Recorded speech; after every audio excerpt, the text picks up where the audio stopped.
Good morning and welcome to Eastwood Field for today's baseball game between the Youngstown State Penguins and the Rider Bronx. It's Kids Day here at Eastwood Field, as expected over 4,000 kids from local schools around the area are here for today's game, and we're right off the bat here with Colin Floyd on the mound for the Penguins. Starts off with a first pitch strike to Riders leadoff hitter Kyle Johnson. I'm Mike Krastowski alongside John Schiraldi for today's game. John, beautiful afternoon here at Eastwood Field. Yeah, Mike, really a great day for baseball. A fun atmosphere here with a lot of young fans excited to see the Youngstown State Penguins take on the Bronx today. Great start here from Colin Floyd, somebody that we've seen struggle with his location, attacking that strike zone early. This is game two of a three-game set between the Penguins and Rider. And Kyle Johnson starts off the game with a leadoff single up the middle, and it'll be a leadoff hit for Rider. Big start there for Rider. Nice compact swing. Gets his team on the board with a hit. We talked about this is game two of three. Yesterday's game was a 5 o'clock start here. Rider won it 6-2.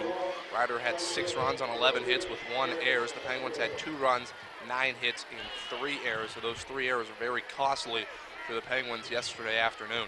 Yeah, definitely a big day for that Rider offense. I know head coach Barry Davis would like to see that rolling today as well. First pitch to Harrison McClure's in there for a strike. McClure, .239 average on the season, 2 home runs, 20 RBIs for the right fielder for the Bronx. Colin Floyd on the mound for YSU is a 6.86 ERA. He's 1-6 so far on the year. This is his 13th game he has started, and a pickoff move has gotten Johnson in a rundown, and Kendrick's going to tag him out.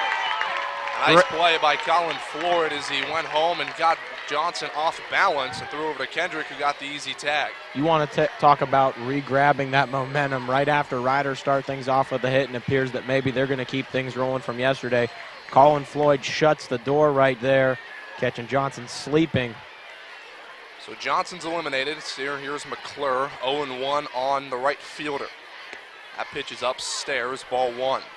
Talked about Floyd. This is his 13th game started. He's pitched 60 in the third innings. He's given up 46 earned runs. He's walked 36 and struck out 46. Yeah, the sophomore has really started to play a nice brand of baseball here down the stretch, especially really coming to his own, and somebody that Dan Bertolini's excited about the future of this young man. 2-1. A pitch swung on and missed. A nice fastball from Floyd. Blew it by McClure. The biggest difference you see, Mike, in games we've called earlier in this season is Floyd's just aggressive right here. He's attacking the strike zone.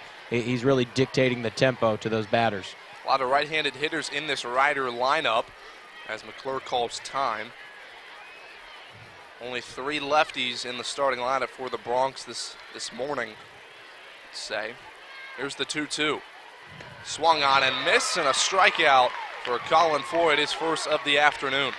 And I tell you what, Mike, it's going to be a long day for Rider if Colin Floyd's got his stuff working early in this one. Elevated the fastball, and McClure couldn't lay off of it, and Floyd retires his first strikeout. Here's Riley Mihalik, the designated hitter, .275 average, 4 home runs, 23 RBIs for Rider. This pitch swung on into center field. Here's Arcuri charging. He'll make the catch, and 3 up, 3 down for Colin Floyd. Give off a leadoff single. They did a nice job of racing Johnson on the pickoff move. The Penguins coming to bat 0-0 here on Kids Day at Eastwood Field.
Move to the bottom of the first inning where the Penguins are coming to bat. We'll give you the starting 9 for Youngstown State. Leading off will be Anthony Rowan.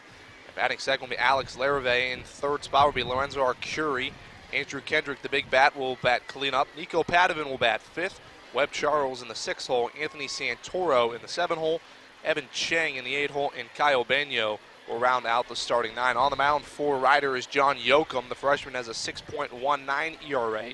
He's 3-4 so far on the season. This is also his 13th game he's started. He's pitched 56 2/3 innings, given up 39 earned runs, 30 walks, and 53 strikeouts. Yeah, a guy in John Yoakum who head coach Barry Davis is excited about. Still has a lot of parts of his game he needs to iron out, but the young man was a 3-year letter winner in high school. Definitely somebody that has tremendous upside, and I know that this Ryder program is excited about in the coming years and getting the start today. Hitters are hitting .291 against Yoakum this season. And Anthony Rowan will get his first crack at Yoakum. .271 average on the season. 3 home runs, 20 RBIs. First pitch is downstairs, ball 1. And Mike, we've talked about it a number of times. It's important here, especially as a freshman, establish that rhythm on the road and really just get in a flow here to set up the rest of the game. 1-0, swung on, lifted into center field. Here's Yolina. He'll be under it and make the catch, and Rowan's retired with a fly out to center field. Good start there for Yoakum. Gets the easy out. Help the freshman settle in a little bit here, but he's going to have a tall task going up against Alex Larrivee, who we know is no stranger to getting on base. Here's Alex Larrivee, 182 average on the season, 3 home runs, 14 RBIs.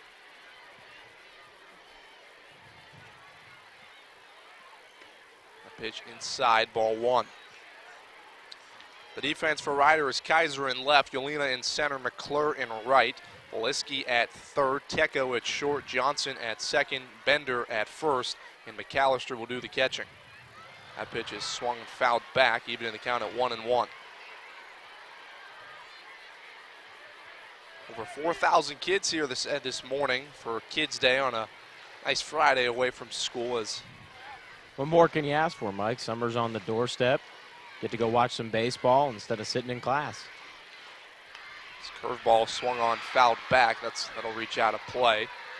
Probably some of these kids in the stands are actually out of school, as different schools start at different times in the fall. So probably some of these are on summer vacation. What a way to start here at Eastwood Field. Really couldn't ask for a better day as well.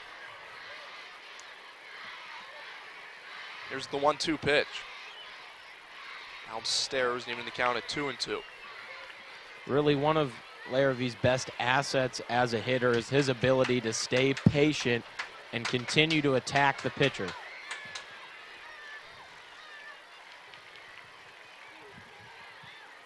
Yoakum looks in. Here's the 2-2. Downstairs, now full count. Ryder comes into this game with a 21-26 record. They actually have one tie on the season. Probably their best win so far of the season. They beat Georgia 2 out of 3 back in March. So very good win for the resume for the Ryder Broncs. Here's the full corner pitch. Swung on, hit in the left field. Kaiser, he's racing over to left center. Calling off is Yolina. He'll make the catch, and Larrivee is retired with a fly out to center as well. A couple of Penguins here trying to give the young fans something to cheer about, showing some of that opposite field power, but lifted that one harmlessly into left center. This Penguin lineup will have the potential to hit a lot of home runs, led by Andrew Kendrick, who has 16. Kyle Benyo is second with 8. Here's Lorenzo Arcuri, the 283 senior with 5 home runs and 23 RBIs. Curveball in there for a strike. Nice pitch by Yoakum.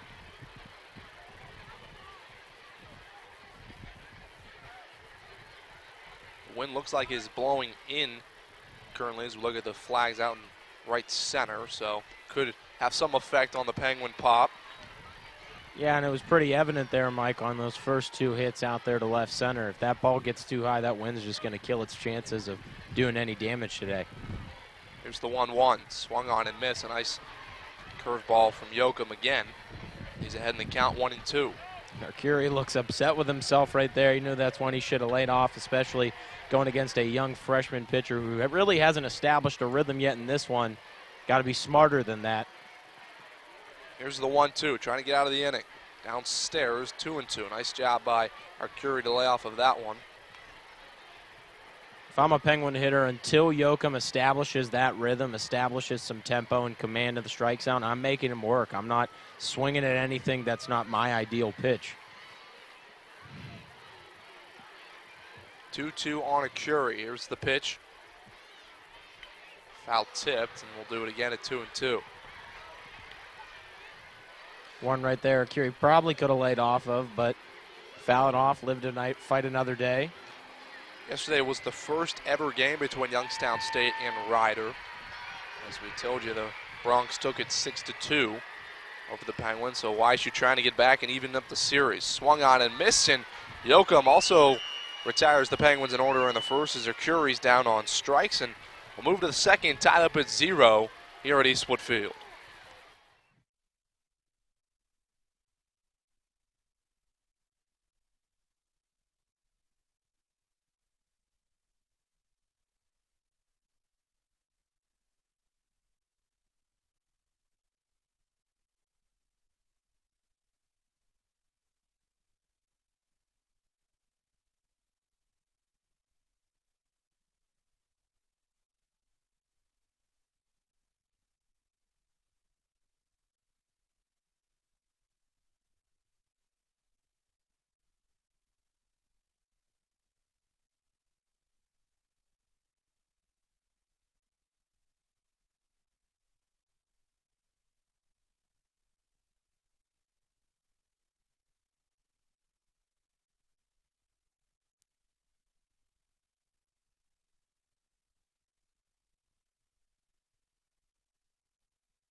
Move to the second inning here where Youngstown State and Ryder tied up at 0. Colin Floyd taking them out again for Youngstown State. It's Mike Volaski will lead off for Ryder here in the second. The third baseman with a .283 average, 1 home run, 23 RBIs.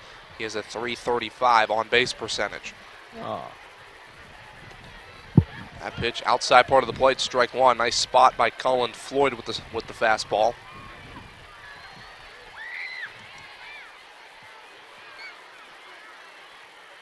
Swung on and missed, and Floyd elevated the fastball, and Lasky couldn't lay off it, and he's heading the count now 0-2. Really like what I'm seeing from Floyd here early going in this one, attacking that strike zone, making the hitters chase out of their comfort level.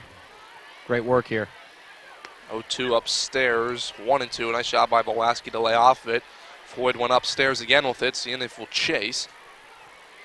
But he held up. Here's the 1-2. Curveball swung on, and this is going to get down. Just kind of a bloop job into right field. Gets Volaski his first hit of the afternoon, the second for Ryder. Shades of Vladimir Guerrero right there, really going out of the strike zone and fishing that one from the bottom of the plate, but nonetheless, you're on base. Great bit of hitting there by Volaski. So Ryder has their leadoff hitter aboard for the second straight inning. Johnson got on in the first for Ryder, but then Colin Floyd had a nice pickoff move to catch him stealing. Here's Tyler Kaser. First pitch swinging, foul down the right field line. 1.5 feet to the left, Mike. That could have been some trouble there for this Penguin defense.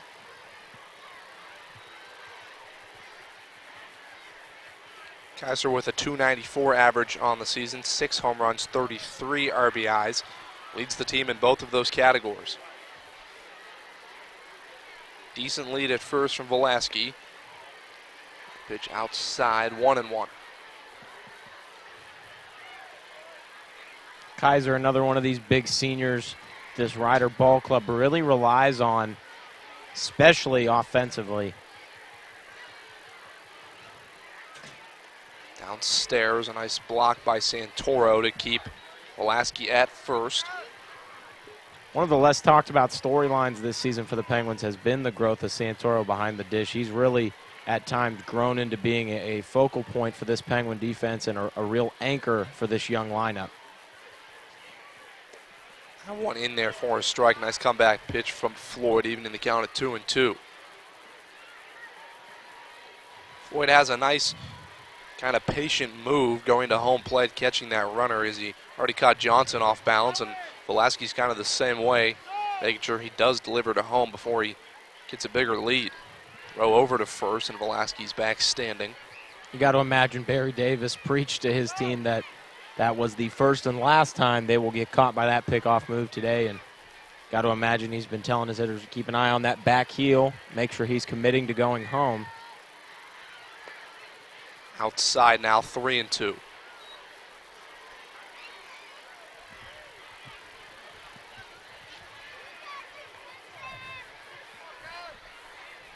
Kaiser, a guy known for his hitting just as brilliant in the classroom, named to the MAAC All-Academic team this past season. As Floyd throws over to first, keep Velasquez in check. Is a 3-2 count here on Kaiser. We'll have to see if Ryder maybe is aggressive here in the second and sends Velasquez on this 3-2 pitch. He's not going, and this pitch swung on, lifted into the air. Santoro will give it a look, but he'll watch it into the seats as one of the kids might get a souvenir. We'll see if they have to give him back. Normally they do. I'm going to give that gentleman an error right there. He had a clean look at the ball, could have made a nice catch. Looked like a teacher had an opportunity at it and let his class down. Disappointing effort right there. I'm sure he's going to hear about that one for some time in class. I know, I wouldn't let him forget about it, Mike. There's the full count pitch on Kaiser, and Floyd will throw back to first. Now, despite it being a great move over to first, Mike, we have seen Colin Floyd at times get a little bit off track, focusing on the base runner instead of focusing on the batter. He has a tendency to start missing his spot, so important for him to focus on the batter in addition to keeping that runner in check at first. Velasquez off and running, and a strikeout for Kaiser, but Velasquez will get down to second on the strikeout as Santoro couldn't catch it and it got to the backstop. So Kaiser strikeout victim number 2, but Velasquez will go down to second.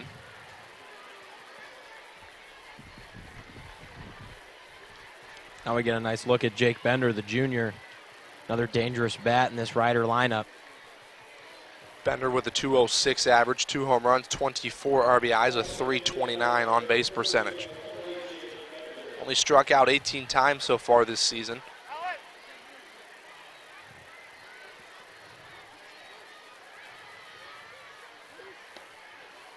Inside, ball 1. Bender has really been a staple for this Bronc program over the last few seasons. Started all 51 games last year. Really just been a huge contributor for head coach Barry Davis.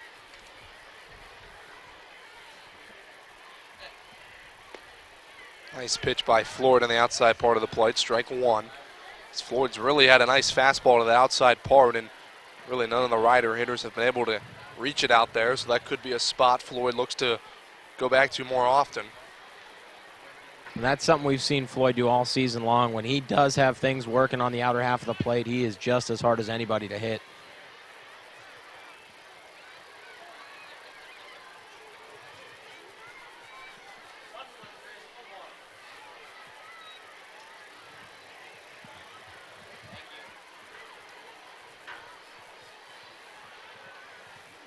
Important here for Floyd to focus on this batter.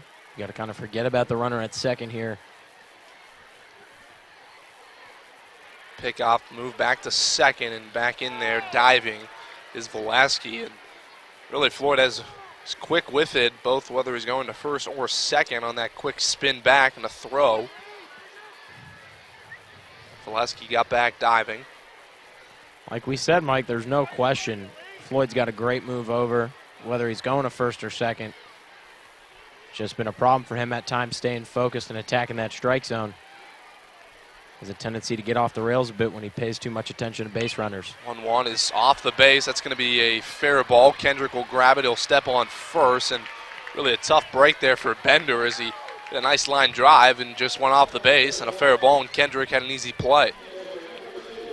Well, one man's misfortune is another one's luck, and I'm sure Floyd and Kendrick were happy to see that one pop right up off the bag right there, as that one spelled trouble if it screamed down that right field line.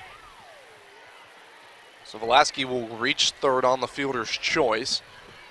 That'll bring up the catcher, Brennan McAllister, 172 average, no home runs, 1 RBI. So really this is a guy Colin Floyd needs to get here with 2 away and a runner on third in the second. First pitch is upstairs and outside, ball 1. Now's the time where Floyd really needs just to buckle in and not worry about the runner on third and retire a sophomore only hitting 172. That pitch swung on, fouled back. Floyd really working hard to attack that lower outer corner of the plate and then working back inside, getting these rider hitters to chase upstairs. If he can continue to keep him off balance, I think he'll continue to have success today. As the YSU outfielders shift towards the left field pole. Curveball swung on, hit at Kendrick at first. He says Floyd will take it himself, and he does as he steps on the base. So a runner gets to third for a rider, but nothing doing as Colin Floyd pitches out of the jam and move to the home half of the second inning where Andrew Kendrick will lead off. The big bat in the lineup, 16 home runs. He'll lead off when we come back.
Andrew Kendrick will lead off the second for Youngstown State, then Nico Padovan and Webb Charles. Kendrick, the big bat, as we said, 16 home runs, 41 RBIs.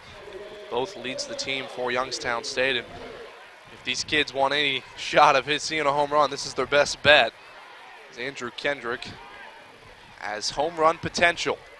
Yeah, Mike, this is a Penguin ball club that still sits third in the Horizon League in home runs, and Kendrick himself sits fourth amongst individual players. Somebody that is a, shall we say, a power bat here for this Penguin ball club. And the wind looks like it has died down a bit, so maybe give Kendrick an opportunity to blast one out of here. First pitch to him is downstairs for a ball. This is somebody Jake Yoakum has to be careful not to hang any curveballs here, as this is somebody that can really make you pay and get a Penguin rally started quite early. Curveball in there for a strike. Nice pitch by Yoakum, and then I have a feeling Kendrick's going to see a lot of curveballs, as really Ryder knows this is one guy they really can't miss a fastball to, and he'll make him pay.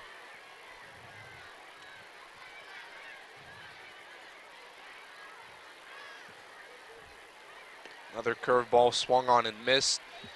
Yoakum really has been effective with his curveball so far this afternoon. One good thing about Andrew Kendrick, though, you see the home runs on the RBIs, and you have to think with that he probably has a lot of strikeouts, but really has a 360 on base percentage, so that's a very good sign that this is just a complete hitter for Youngstown State. Here's the 1-2. Swung on and missed, and Kendrick down on strikes as Yoakum didn't back down to the challenge at all. A nice job by the freshman for Ryder. Yeah, really set him up with a couple off-speed pitches and then came back. That high fastball, Kendrick sort of back on his heels and wasn't able to get around on it. Great job there for Yoakum, and a big confidence booster for the freshman, taking down possibly the most potent bat in this Penguin lineup. Here's the third baseman, Nico Padovan, 283 average, 24 RBIs. First pitch swinging, fouled out of play. That ball comes back into Stanzas. Number one dives to the ball, and the kid's trying to get a souvenir.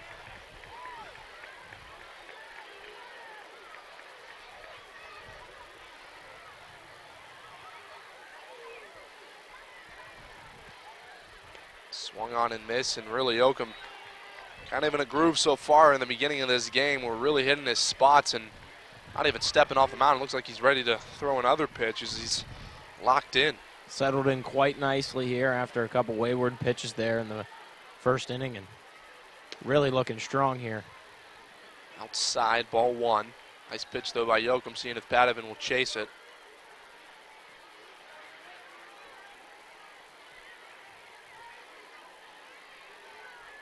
One and two on the senior. Curveball outside, evening the count at 2-2. Interested to see here if Yoakum works that outer half of the plate as he has been with the curveball. If he comes back upstairs as we saw him just do against Kendrick. There's the 2-2. Swung on and missed again, and two in a row have been retired via the strikeout for the Penguins, and that's Yoakum's third strikeout on the afternoon as Padovan set down. That's got to be an encouraging play right there for Davis. Really liking what he's seeing from his freshman pitcher.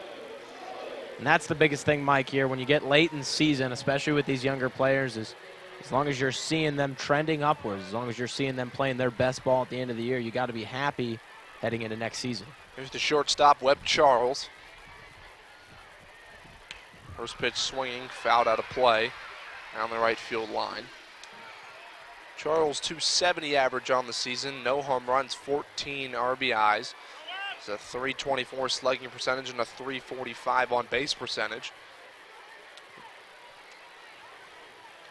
This pitch swung on into center field. Charging hard is Yolenis, and that's going to drop, and Webb Charles has the first hit of the afternoon for the Penguins, and single for the shortstop. And despite Kendrick probably being the most well-known bat and maybe the most powerful one for this Penguin ball club, Webb Charles has arguably been their most clutch. This is a guy with a couple walk-off hits this year and has really come up big in some clutch moments for the Penguins, so not surprising here that you see him be the one to get YSU on the board with their first hit. Webb Charles is a threat to run. He's 12 for 14 in stolen base attempts this season, so we'll see if YSU head coach Dan Bertolini will be aggressive with Charles. Here's the catcher, Anthony Santoro. .213 average. First pitch is upstairs, ball one.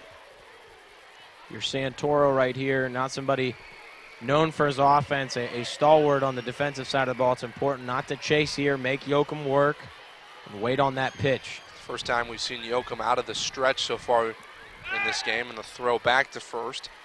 Charles is back safely.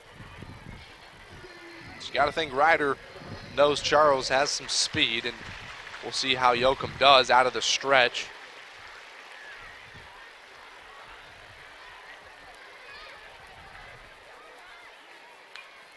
Swung on, fouled out of play. This will 1-1 now on Santoro. Well, Yoakum wastes no time on the hill. He's already looked in to get the sign. Now he steps off as Santoro steps off to take a couple practice swings. Digs in now, and Yoakum's ready to go. Yoakum quickly fires back to first. Yoakum wasting no time here, moving play to play, batter to batter. Really not a lot of rest time in between pitches here for the freshman. 1-1 on Santoro. 2 away here in the second inning. Yoakum again throws back, and they almost had Charles. Webb Charles barely got back there as a nice tag by Bender almost retired Charles, but back safely.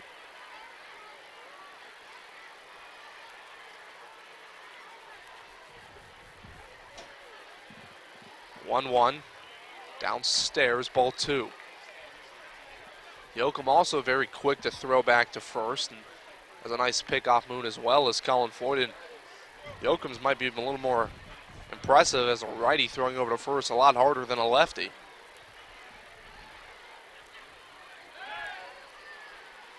Fires back again. Charles back safely. And if you're YSU, I would look here at maybe, stepping out of the box, calling time a little bit here, trying to throw Yoakum out of his rhythm. He's really trying to move very quickly here from pitch to pitch. Inside almost hits Santoro. Now he's heading to count 3-1. We know, Mike, the biggest thing sometimes for hitters to have success can be getting that pitcher off their rhythm. And Yoakum appeared to really be settled in the early part of this inning. If you can maybe get him to miss a couple spots here, catch him with a hanging curveball and make him pay. 3-1, swung on, lifted. This one will stay on the infield. Calling off everyone is for the third baseman, Voleski. He'll squeeze it and retire the side. So we'll move to the third inning where we're tied up at 0 here on Kids Day at Eastwood Field.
Juliano, Tecco, and Johnson do up for Ryder here in the third inning as Colin Floyd has pitched 2 scoreless so far. He's given up 2 hits.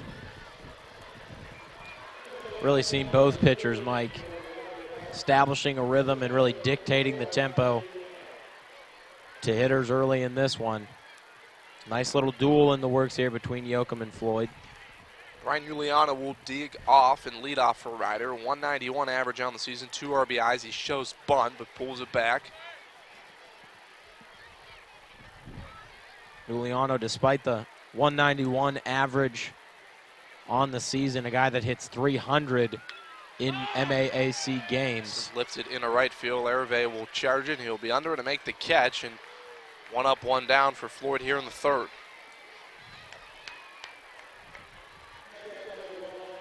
Here's the 9-hitter, the shortstop, Richie Tecco, 258 average, 11 RBIs, a 303 on-base percentage.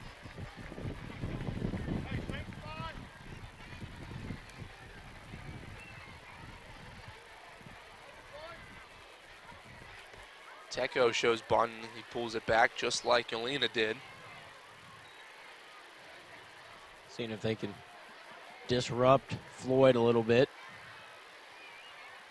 Shows bunt again and pulls it back, but a called strike on the outside part of the plate. Padovin and Kendrick playing at normal depth, so I really don't anticipate this. And it swung on, hit up the middle, and Charles dives but couldn't get to it. So Tecco shows bunt on the first 2 pitches and then comes back and singles up the middle for the third hit of the afternoon for Ryder. It's a play we've seen Webb Charles make quite a few times right there, just not able to get a glove on it or get there in time. Good bit hitting there from Richie Tecco. I really think those 2 bunts by Tecco kind of pulled Charles in a little bit. If he was at normal depth that he is right now, could have probably made that play.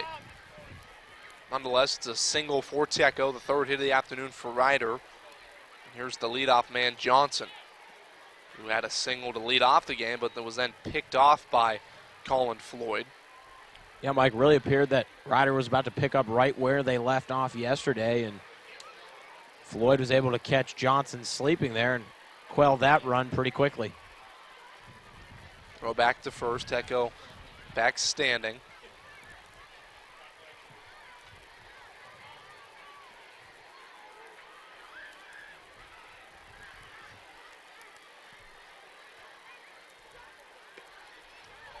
And therefore a strike. A nice pitch by Floyd. And really that fastball on the outside part of the plate has been his bread and butter so far through the first 2 innings.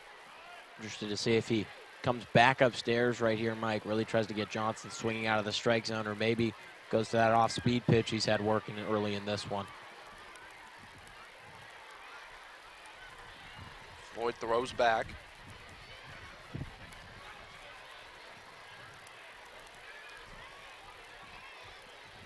Tecco is 5 for 6 on stolen base attempts this season, so not their best threat to run, but still very reasonable. Curveball swung on, fouled out of play, and that'll reach the stands. And a nice catch by one of the kids, and the guy brought his glove, and what do you know, got rewarded, John. Yeah, that teacher down there in the first row, that's how you catch a fly ball there in the stands. Full extension, great play by that young man. If we had a shot at that, could have nominated that for a web gem.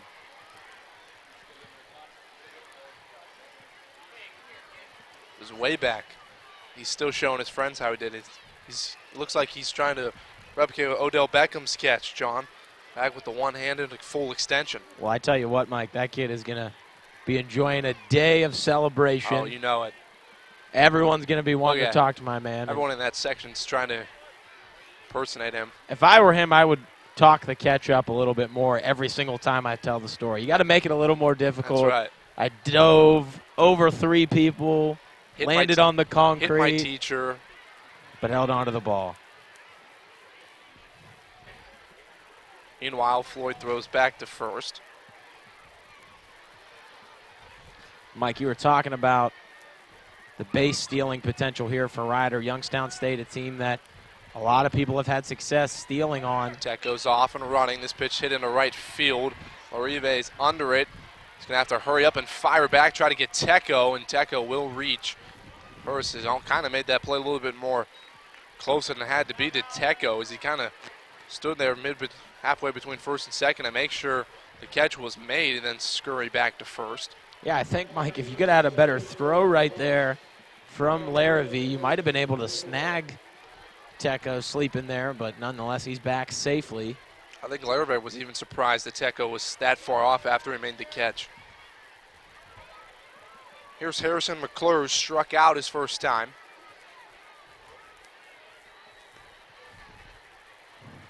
Outside, ball 1.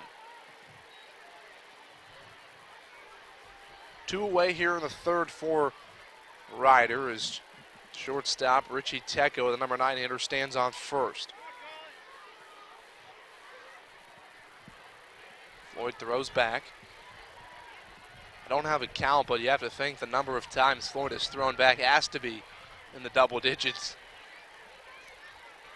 It's very concerned and conservative with the runners that reach for Ryder. Well, and that's got to be a point of emphasis, Mike, for both head coach Dan Bertolini and assistant coach Josh Merrigan, as this Penguin Ball Club sits second in the Horizon League in terms of stolen bases against. Definitely a part of their defense and game that they need to shore up here late in the season. Again, Floyd throws back.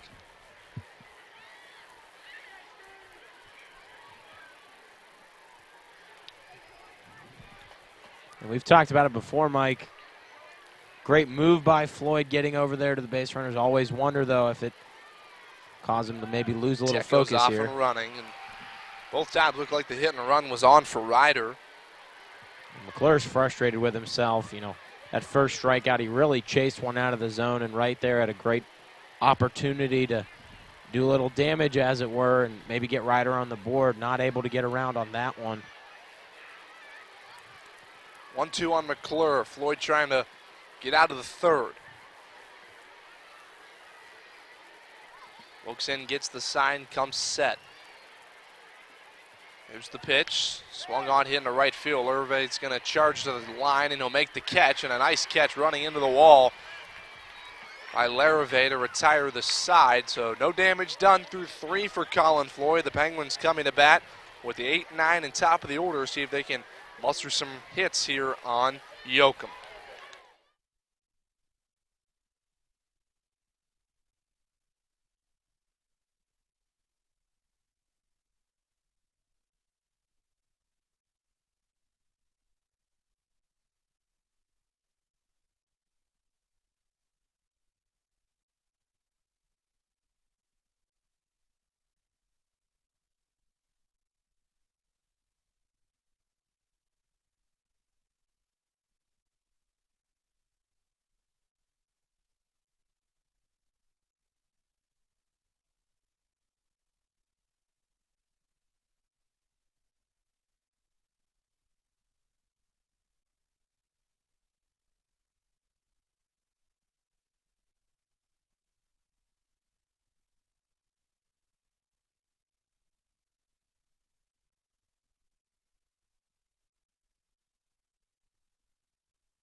Chang, Benyo, and Rowan do up for the Penguins here in the home half of the third. Evan Chang, the second baseman, will lead off. .273 average on the season. Only has 44 at bats, so very small sample size for the freshman second baseman.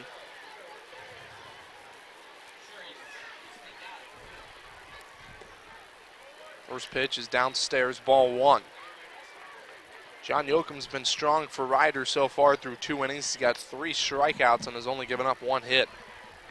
Pair of freshmen battling right here.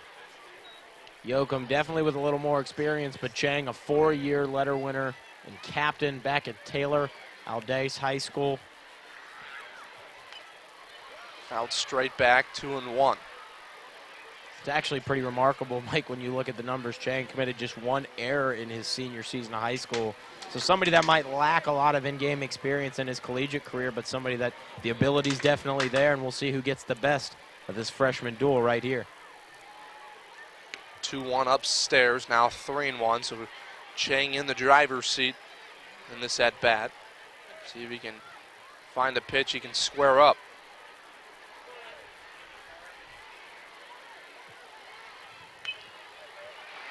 Fouls one back now, and this will reach the seats again. No spectacular catch on this one, but another souvenir given out.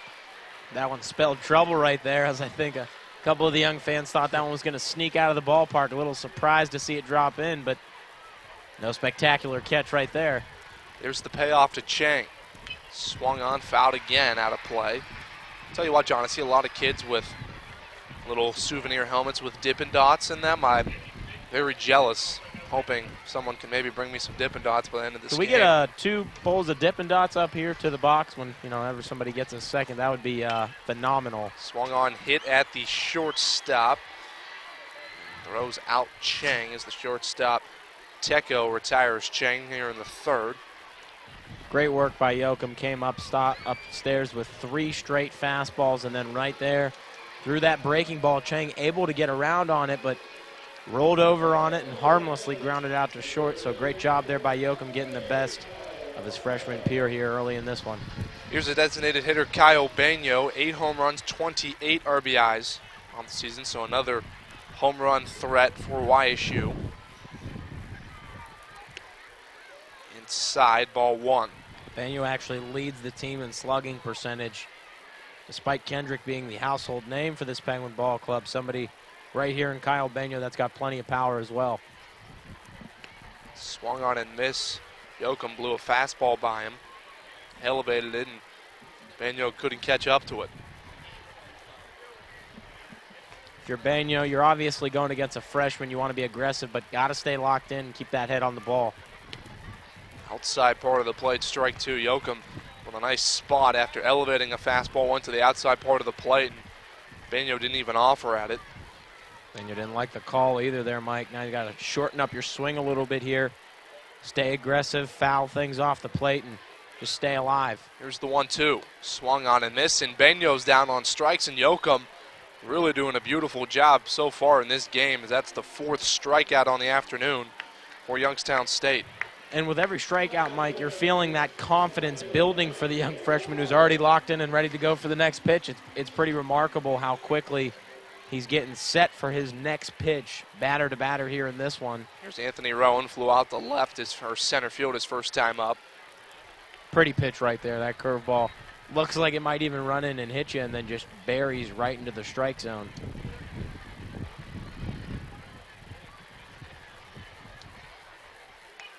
Fouled back. Quickly 0-2. Yoakum's ahead in the count. Boy, this kid works quick and works efficiently. Wastes no time on the mound. No surprise why Barry Davis is so excited about the future of this young man in this program. Swung on into left field, charging is Kaiser, and he's not going to be able to reach to it, so Anthony Rowan's got a 2-out single, and Yoakum upset with himself as he was ahead in the count 0-2 and left one over the greater part of the plate, and Rowan had a nice piece of hitting, hit it into left field. Yeah, we'll see how Yoakum responds right here. That's often the biggest test of a pitcher's salt, is their ability to focus back in and get the next batter. Also a great pickoff move, but with 2 outs here, I would focus on the batter. You've been pitching well. Forget about Rowan over there at first and just focus on getting that 3rd out and out of the bottom of the 3rd. There's Alex Larrivee, flew out the center as well his first time up. First pitch swinging, hitting a high into the air. Johnson, the second baseman, goes out, and the right fielder McClure calls him off. They almost run into each other. And nonetheless, Larrivee's retired. Yeah, that's right. Miscommunication, but the side is retired, and we've played 3, tied up at 0 here at Eastwood Field. We'll move to the 4th next on your YouTube. Thought we were on ESPN3. We're on the YouTube page, John.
Move to the 4th inning here. 0-0 between the Penguins and the Bronx. There's Riley Mihalik. Flew out to center his first time up. Mihalik, the sophomore, somebody that was asked to step up a lot in his freshman season, rather.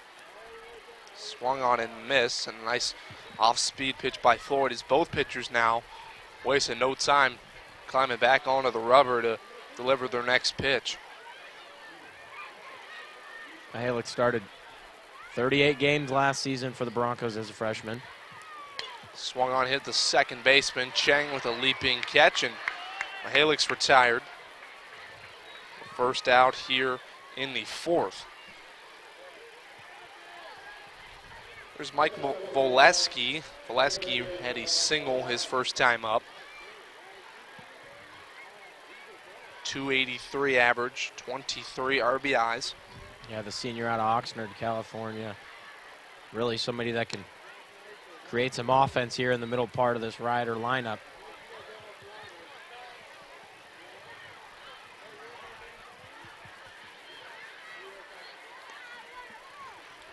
Two and 0.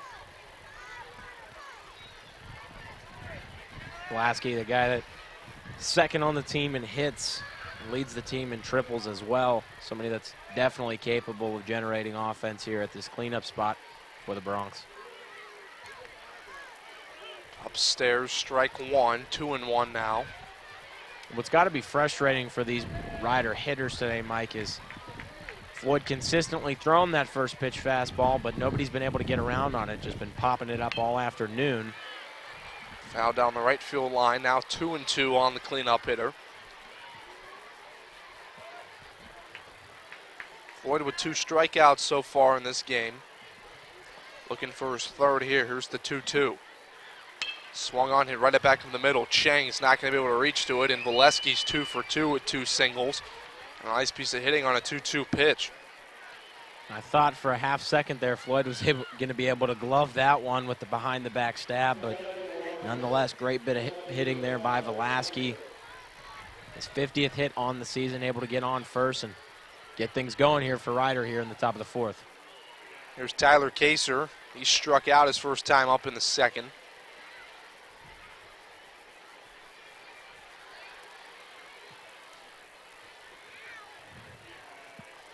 Floyd immediately throws back to first as Lasky 4 for 5 in stolen base attempts this season.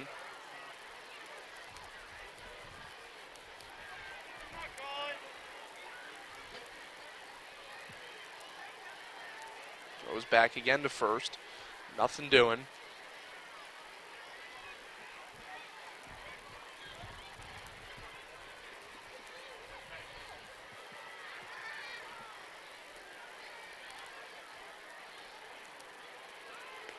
Floyd delivers home, but upstairs is Voleski really doesn't have that much of a lead at first base. Still, Floyd is paying close attention to him. This guy, Mike, really only attempted to steal a base 5 times this season. Throws in, Kendrick threw it away, or Floyd threw it away, but it hit the umpire, so ISU catches a break as Kendrick couldn't reach it. Boy, that could have been trouble for Youngstown State if that ball didn't hit the umpire. And you look at pitching coach Josh Merrigan here, preaching to Floyd to focus on the batter, settle down. Just focus on getting an out here. Probably would have saw Voleski standing on third if that ball did carry him away. Swung on, hit into the infield. Charles is under it. He'll call everyone off and make the catch. So Geyser's retired. So 2 away here in the third. Voleski still at first. Here's the first baseman, Jake Bender, who grounded out to first base his first time up.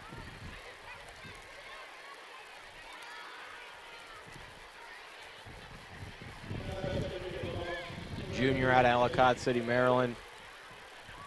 Led the team in hits and stolen bases last season, while starting all 51 games for the Bronx.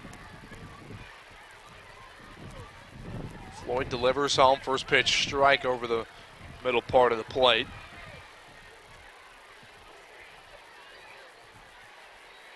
Now with 2 outs here, you really just got to try and get a single, get on, and move that runner.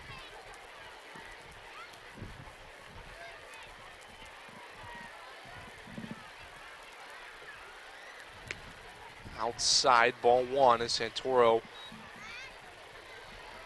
kind of checked like he was going to throw down to first behind the runner, but didn't do so. Floyd starting to get a little wayward here with this placement. Important for him to focus back in and start hitting his spots. Floyd quickly throws over to first.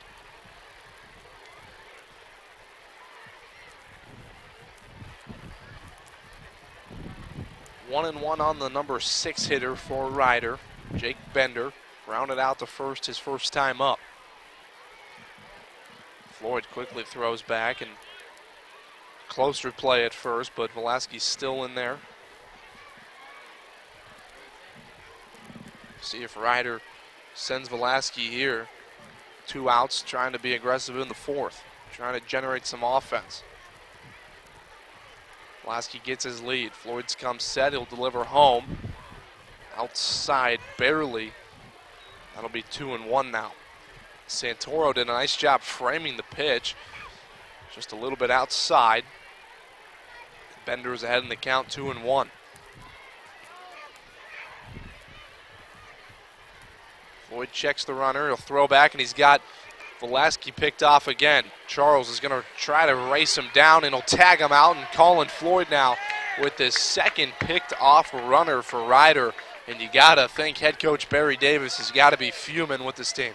Oh, yeah, Mike, we talked about it. We would be shocked if we would have saw another pickoff there after the first batter of the game. Johnson got picked off, but nonetheless, I'm sure the Ryder Ball Club will be getting a stern talking to in the dugout from head coach Barry Davis. So Ryder ends the fourth inning with making an error on the base pass, and we'll move to the home half of the fourth, where it'll be Arcuri, Kendrick, and Padavin due up for Youngstown State.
The SpongeBob SquarePants theme song plays here at Eastwood Field as all the kids, including myself, sang along. Always a safe bet when you got a crowd full of kids, man. That's a way to get the people up on their feet and moving. Got me on my feet. I'm a big fan of SpongeBob, John. I think many people are, Mike. It's a great show. Ending after a 17-year run, I know I was pretty upset when I heard the show was calling it quits.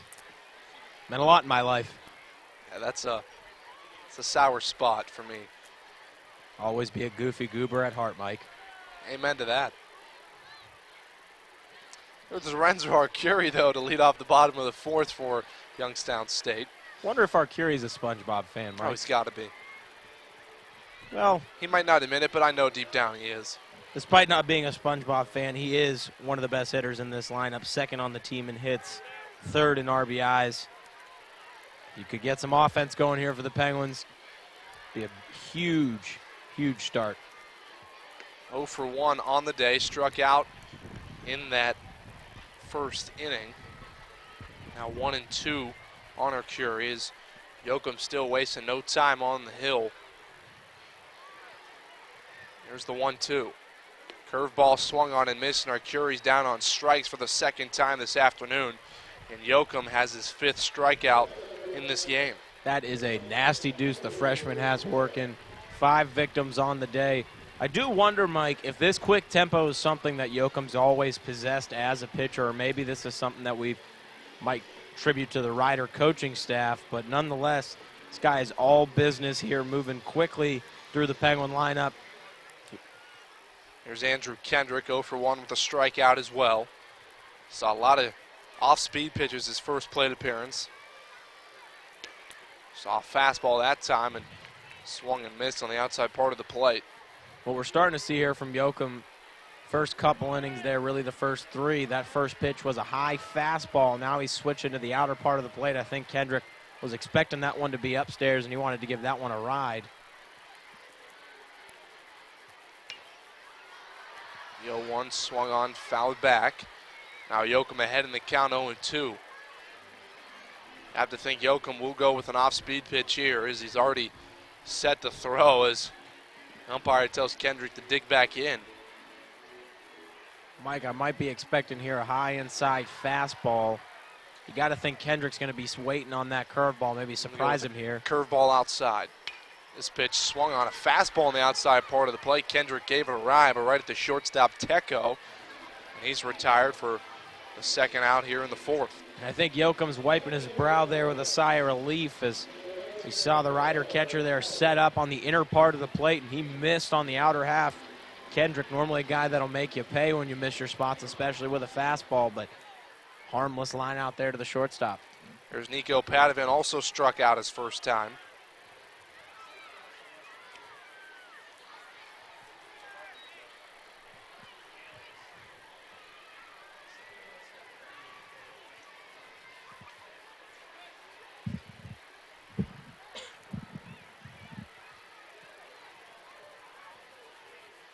Curveball in there for a strike.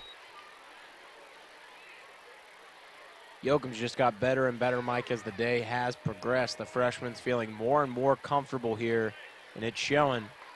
Tremendous command on display here.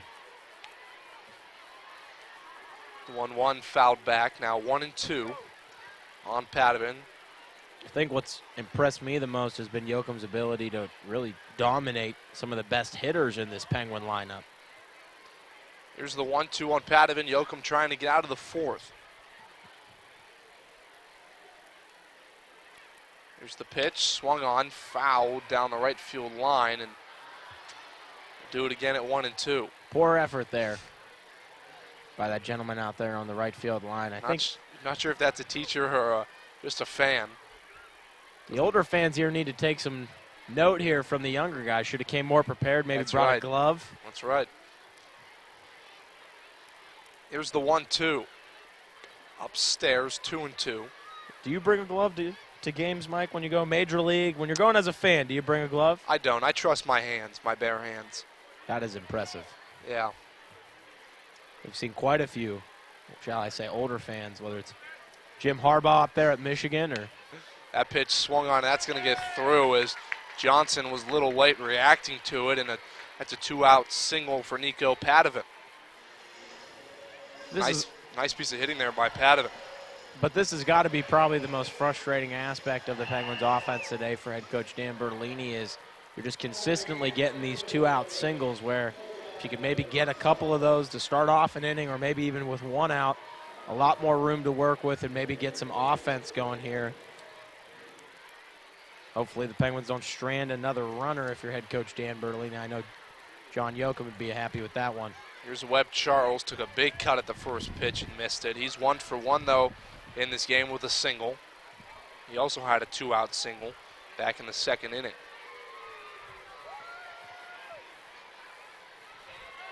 Yoakum quickly throws back to first.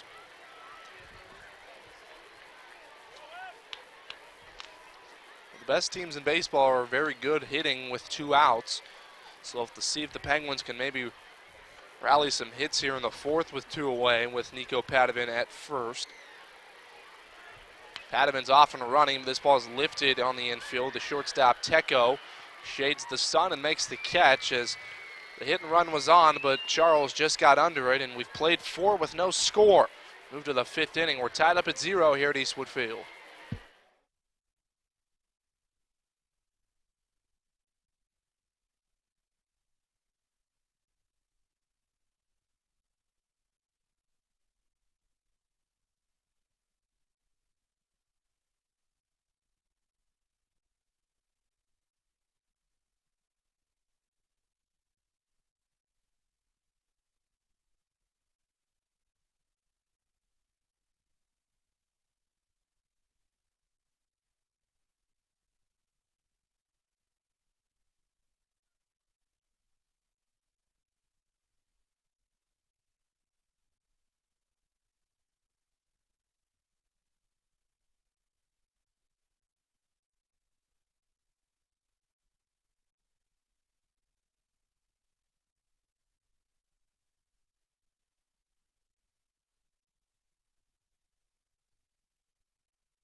Jake Bender will lead off the 5th inning for Ryder. He also was at bat in the 4th inning for Ryder, but Pulaski got picked off to end the inning, so Jake Bender will have another clean count here, another chance at Colin Floyd.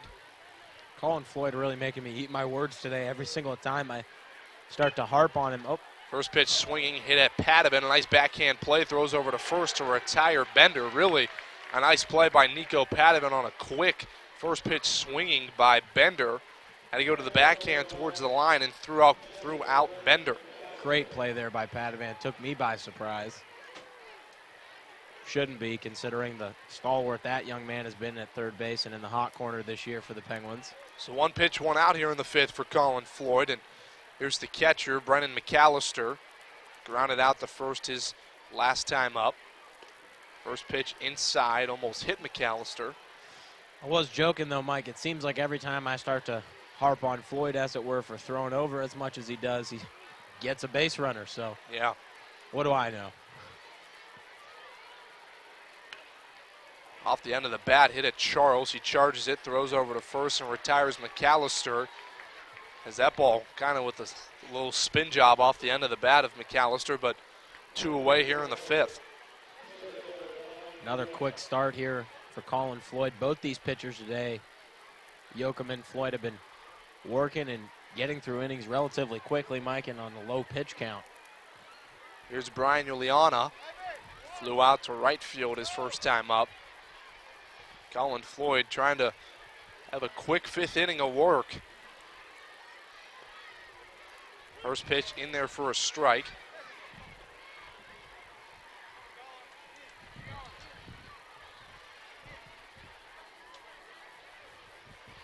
There's the 0-1, swung on, and that's going to get through. And a 2-out hit by Brian Juliana.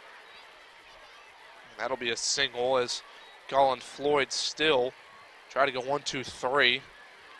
Wouldn't do so as Juliana will keep the inning alive with a 2-out single. Well, Mike, I hope for the sake of Barry Davis's blood pressure here that Colin Floyd isn't successful in picking off another base runner, as it would just drive a coach crazy here if you see your team consistently making the same mistakes, especially when it comes to, shall I say, absent-minded ones like getting picked off.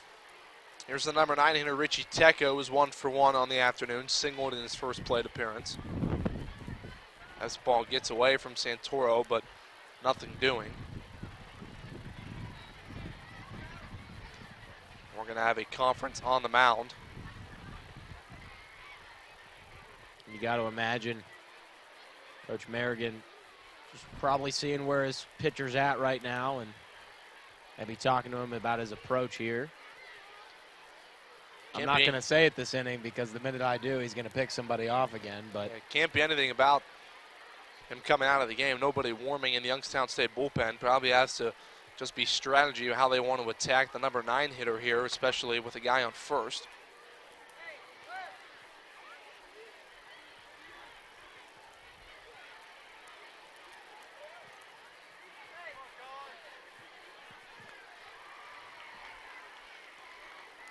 Floyd digs back into the rubber. 1-0 on Tecco. Quickly throws back to first.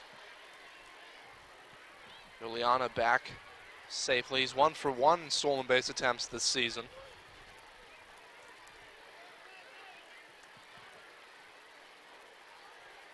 This pitch swung on right back up the middle. This is going to get down. Juliana will stop at second. A nice job by Arcuri to charge it and hold the runners at first and second. But 2 straight 2-out hits for Ryder.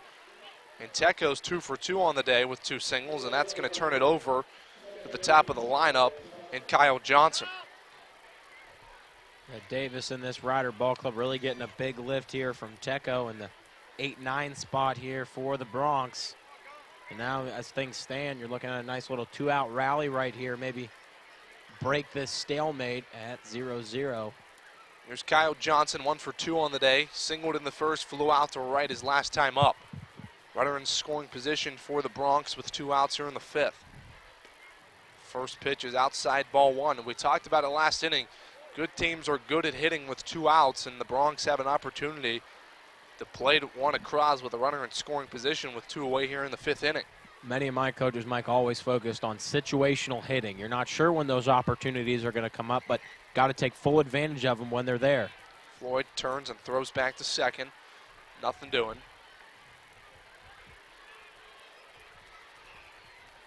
And despite there being 2 outs, this is probably the most viable scoring opportunity this Rider Ball Club has had all afternoon. Here's the 1-0, swung on, hit it. Kendrick picks it, nice job, runs over to first and steps on the bag. So Colin Floyd gives up 2 straight singles with 2 outs in the 5th, but Andrew Kendrick with a nice play at first gets him out of the inning. Move to the home half of the 5th inning. It would be the bottom 3 of the lineup due up for Youngstown State.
Santoro, Chang, and Benyo due up for Youngstown State here in the 5th.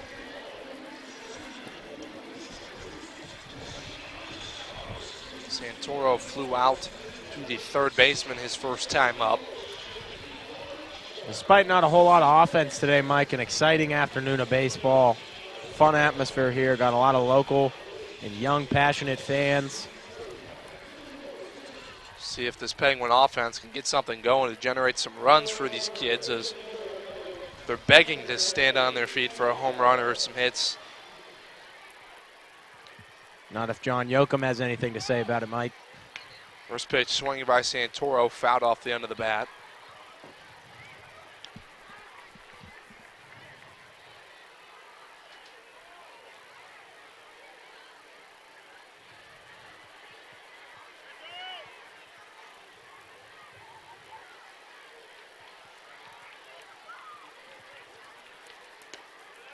Outside, 1-1.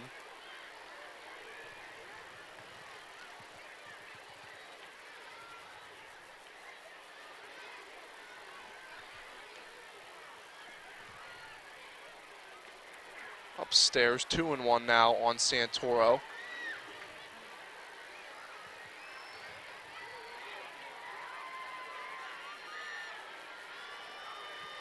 John Yoakum has only thrown 60 pitches so far this afternoon, so very efficient work for the freshman. Hit off the end of the bat. Nice play by Yoakum, field his position, throws over to first to retire Santoro. Just kind of a tricky play for Yoakum. That almost got over his head. Stayed with it. Nice throw over to first. Great afternoon from the freshman here. You really got to be pleased if you're a Rider fan or if you're Barry Davis there in the dugout calling the shots. From what you've seen in your freshman pitcher. Here's Evan Chang, grounded out to the shortstop his first time up. First pitch outside, ball 1. We saw Chang battle his last time up, had about a 10-pitch at-bat battling with Yoakum, but pitcher able to get the best of his freshman peer at that one. This one's lifted out of play. 0-2, or 1-1 now on the second baseman.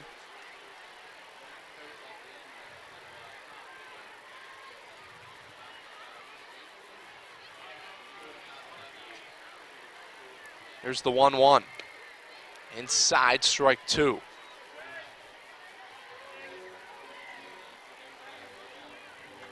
Seen quite a few plays today, Mike, whether it's been on the field or in the stands. There's a number of brilliant catches have happened all over the place. A couple fans going home with some souvenirs. 1-2 on Chang. Yoakum climbs back in. Same with Chang. Here's the 1-2. Swung on him to right field. This could get down, and it will. That's a single for Evan Chang, and that ball caroms off the right fielder.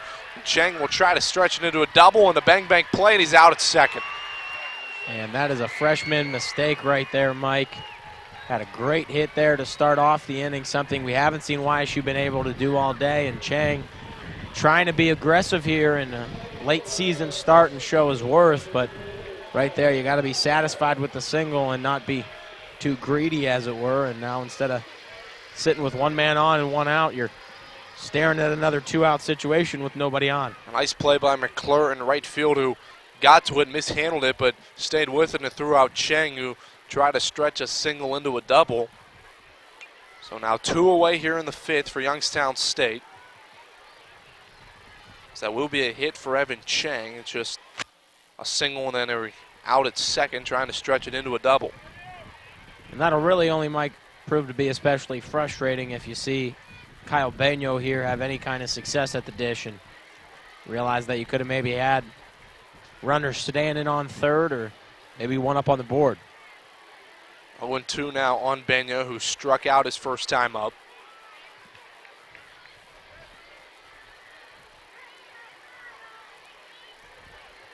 Here's the 0-2. Downstairs, 1-2. Nice job by Bagnot to lay off of it. And as we get later and later into this ball game, it's going to be a war of attrition, as it were, and see which pitcher is able to stay focused as that pitch count continues to climb. Here's the 1-2. Lifted into the air, hit a mile. Kaiser will race under it. He'll call off everyone on the left fielder and makes the catch as Kyle Bagnot is retired. So we've played 5 innings, no offense, 0-0. We'll see if the 6th and so on can generate some offense and get some runs on the board for these kids on Kids Day here at Eastwood Field.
Move to the 6th inning. We're kind of in a pitcher's duel here with both pitchers are under 70 pitches. Colin Floyd will begin the 6th inning only throwing 63 pitches.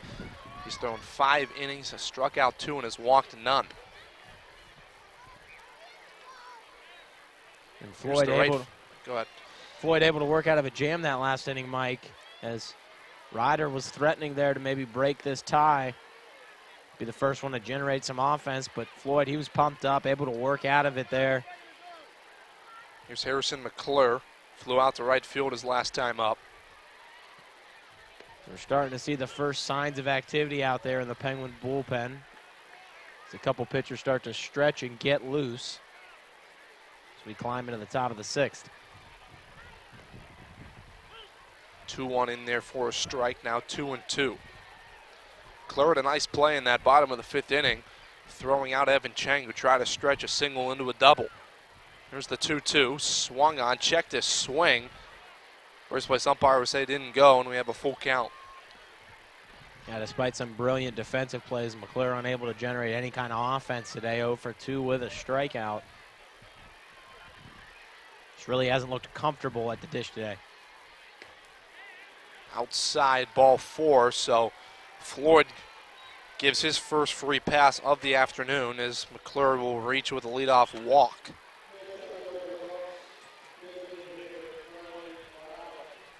Here's Riley Mahalik. Popped up to the second baseman his last time.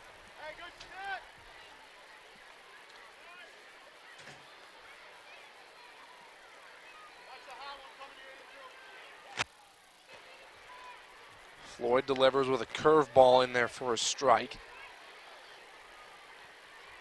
McClure 5 for 7 in stolen base attempts.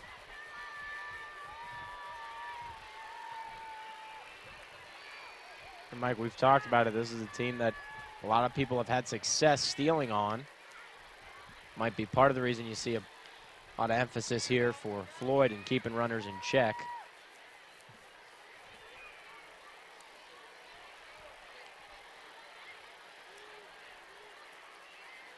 Oh, 1 on the lefty designated hitter. Floyd throws back.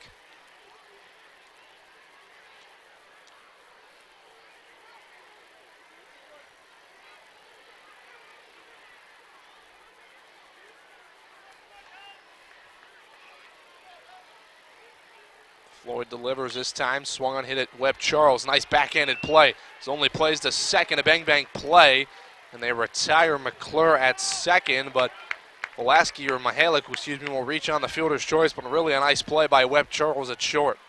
Yeah, Mike, I think he wanted to make amends for that one that was just out of his reach back in the top or bottom half, rather, of the second inning, able to make a tremendous play right there and snap it over to second. Chang unable to turn the double play, but nonetheless a fantastic play by the shortstop. As Charles was roaming towards second because of the stolen base threat and had to go back the other way and made a nice dive backhanded play and threw to second, which was his only option. Shades of Derek Jeter right there, Mike. Guess you can say that. Here's Mike Velasquez, 2 for 2 on the afternoon with 2 singles. This one swung on into center field. This one's going to get over the head of Arcuri, hitting second, hitting third, and waving him home. The play at the plate's not going to be there as Mahalik will reach all the way home from first base off a one-out double by Velasquez, and he's now 3 for 3 on the afternoon. And Velasquez is a guy that has really been the big bat for this Bronx team all season long. No surprise there that he's the one to break the stalemate today and give his team the 1-0 advantage.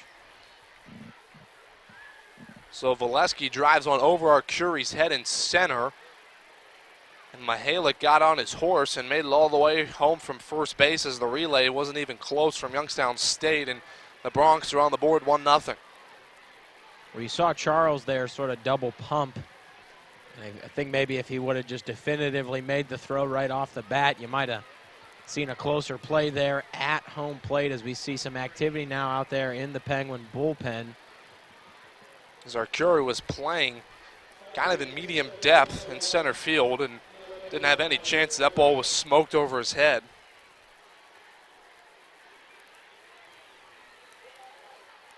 I believe that's Jesse Slinger, the sophomore out there warming up in the bullpen. Here's Tyler Kaser, first pitch off speed outside. He's 0 for 2 on the afternoon. So Ryder registers the first run of the afternoon off a one-out double by Velasquez.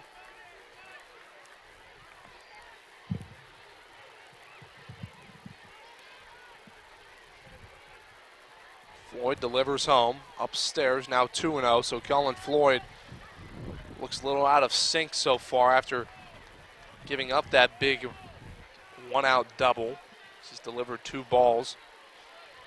Really haven't been anywhere near the strike zone.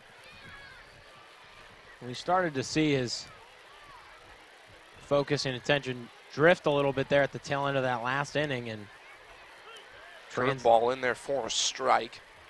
Here's that's translated over into this inning. We talked about later and later you get into this ball game, it really comes down to who's able to stay locked in.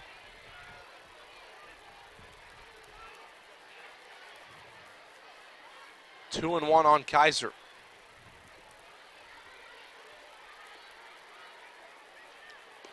That pitch downstairs now 3-1.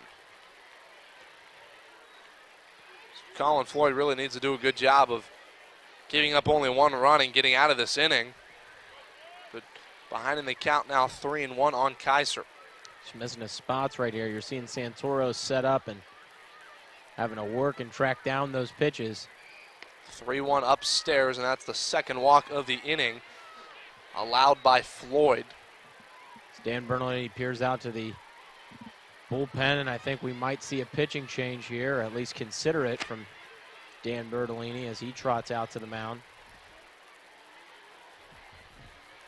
The Bertolini effect is real and evident this season, Mike, as at least this Penguin offense is vastly improved from last season. They eclipsed their total home run mark early in this season and have really been a much more dangerous offensive unit despite struggling at times at pitching and on the defensive side of things. And we are going to have a Trevor Parks call to the bullpen as Colin Floyd's afternoon is over.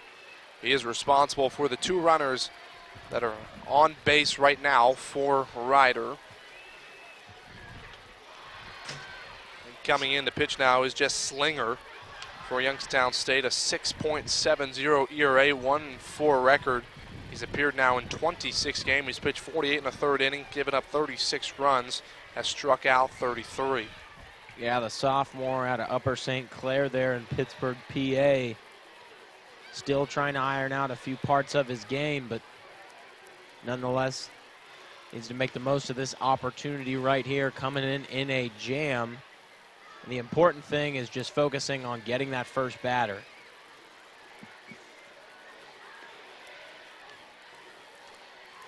So Youngstown State will go to their bullpen here in the 6th inning as Colin Floyd gives up a run here in the 6th and has walked 2, has also given up a double. And head coach Dan Bernalini is going to go straight to his bullpen to not risk it. It's only a 1-0, so the Penguins very much still in this ball game, but have to limit the damage and only try to get out of the inning with only giving up that 1 run.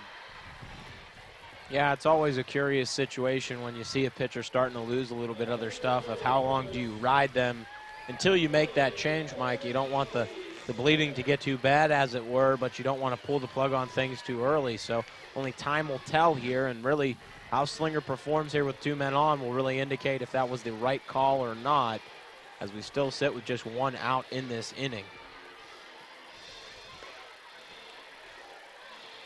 Slinger on for Youngstown State. Hitters are hitting .316 against him. He's given up 3 home runs so far on the season. So the bottom of the order is what he will face, the 6, 7, 8 hitters. For Ryder, as it'll be Jake Bender, 0 for 2 on the afternoon, grounded out to 3rd and grounded out to 1st. Talked about it, Mike. Important here for Slinger to establish that rhythm. But if you're Bender right here, you got to imagine he's going to give you something you can hit here in the first couple pitches. I would stay on top of it and pick your spot and be waiting on that pitch. You might be able to catch Slinger sleeping.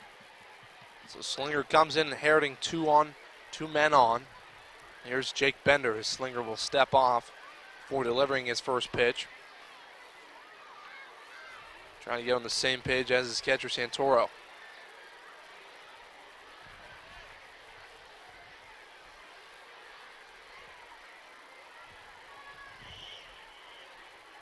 First pitch swinging for Bender, fouled at the plate. I believe that caught Santoro. A little shaken up on the play.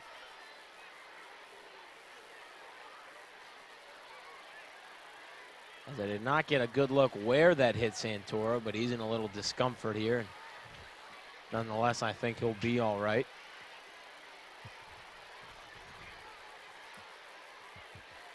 Getting confirmation now.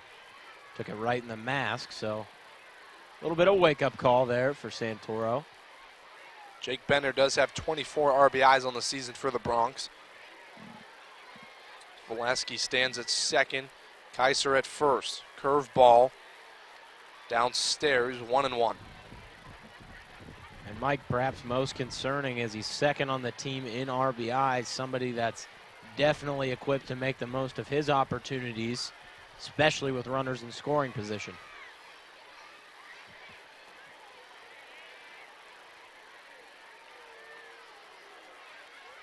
Here's the 1-1.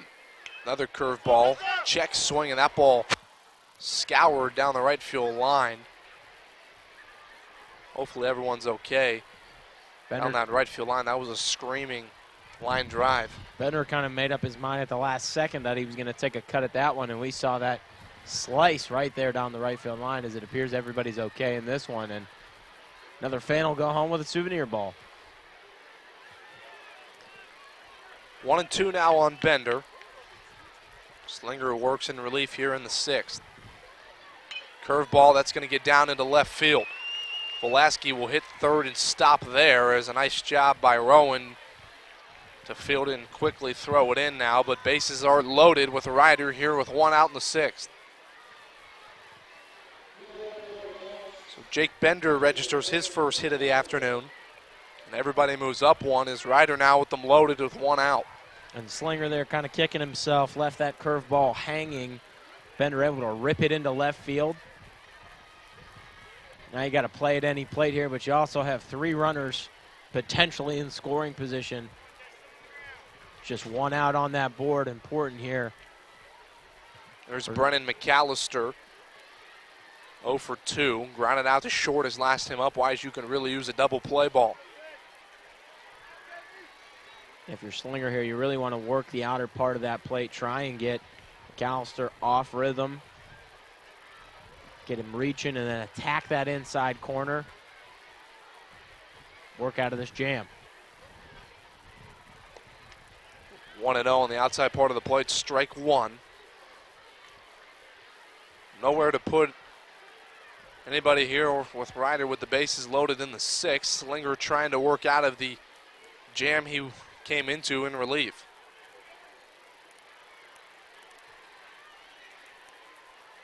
That one downstairs, 2-1.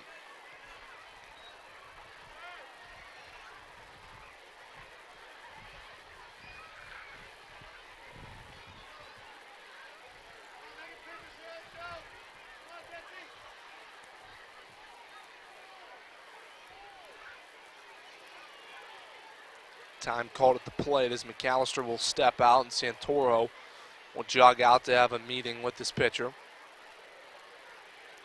Really, you got to imagine right here, Santoro's just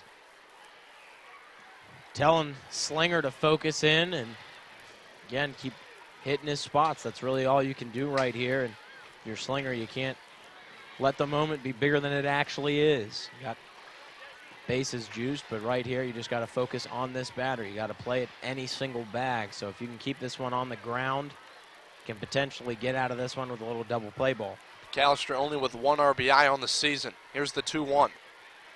Downstairs again now, 3-1, and Slinger behind in the count and has nowhere to place a runner here as the bases are loaded here in the 6th.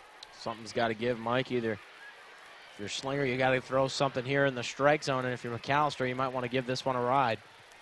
Here's the 3-1. Downstairs, that gets away, and that'll walk home a run as McAllister will reach with a single. He'll pick up his 2nd RBI on the season, and Velasquez will come in to score. So now 2-0 Ryder leads. So we're seeing a little bit more activity out there in the Penguin bullpen as it appears 2 guys are up and moving. Head coach Dan Bertolini will trot back out to the mound again, and we might have another call to the bullpen. And we are going to have another call to the bullpen as so Jesse Slinger comes in and doesn't register an out. Gives up a single and walks a runner home. So not a good outing for Slinger and relief for Youngstown State. That run for Velasquez will be charged to Colin Floyd.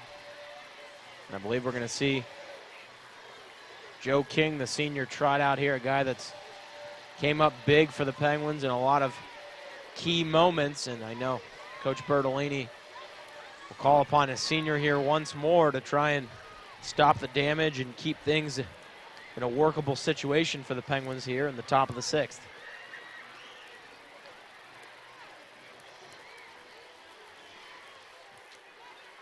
Joe King on in relief for Youngstown State. Coming into the game, he's appeared in 27 games. Now he's 28th. He has a 4.47 ERA, a 3-7 record. He's pitched 58 in the third innings.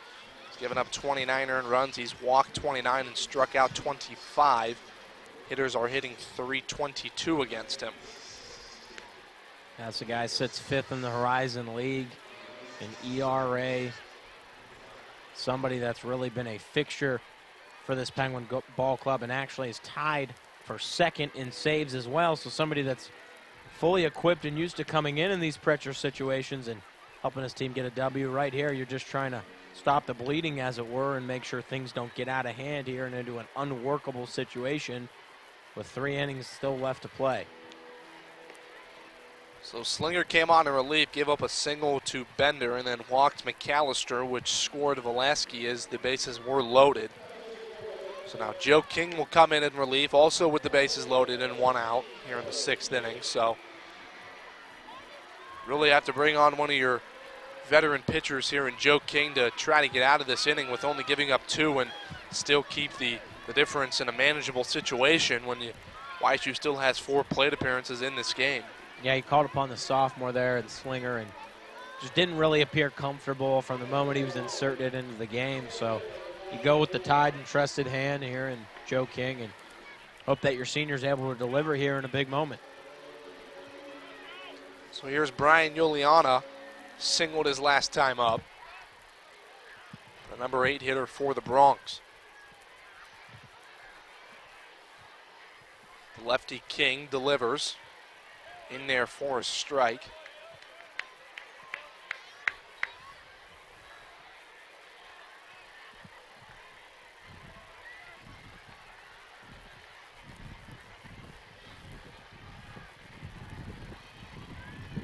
Here's the pitch. Swung on, hit back up the middle. And this Chang couldn't get his glove to it, and scoring is Kaiser. Bender will round third and come home, and he'll score as well, as Evan Chang had a play at it to try to turn a double play, just couldn't get his glove to it, and that one reaches through. So Yuliana with a 1 out, 2 RBI single. And tough break right there for Joe King. Got the hit he needed, but just in a perfect spot, and a tough play for the freshman. Might have been able to get a glove on it, but nonetheless, that one gets by into outfield, and I got to imagine that was what head coach Dan Berlini was trying to avoid there.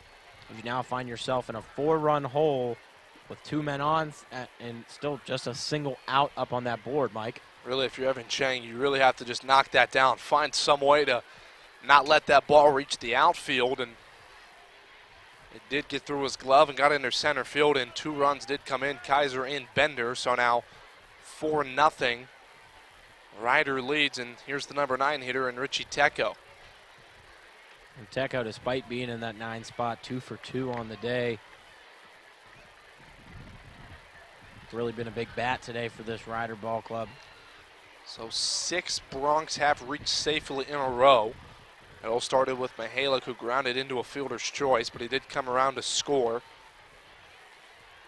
And Velasquez doubled, Kaiser walked, Bender singled, McAllister walked, and Yuliana singled.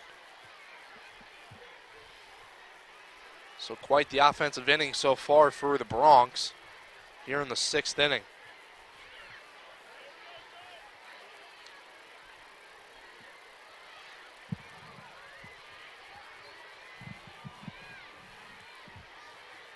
King checks back to second.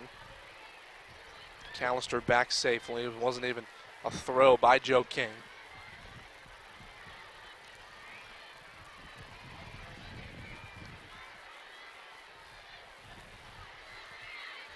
Swung on and missed, blew it by Tecco. You continue to see some activity out there in the Penguin bullpen.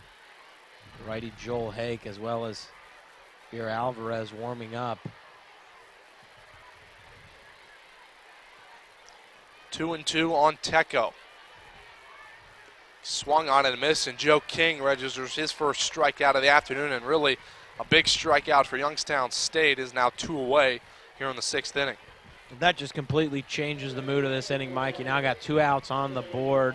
just 2 men on, a little more room to work with. And if your king got 1 strikeout under the belt, as you saw Tekka really just chop at that one.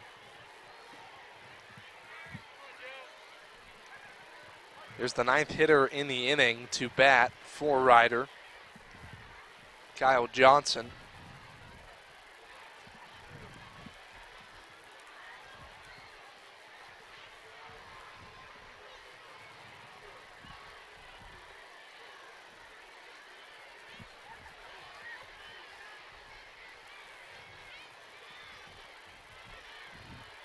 Curveball outside, ball 1. So Joe King really, after registering that strikeout to Tekka, could really use another out here for Johnson to get out of this 6th inning and keep it at a 4-0 deficit.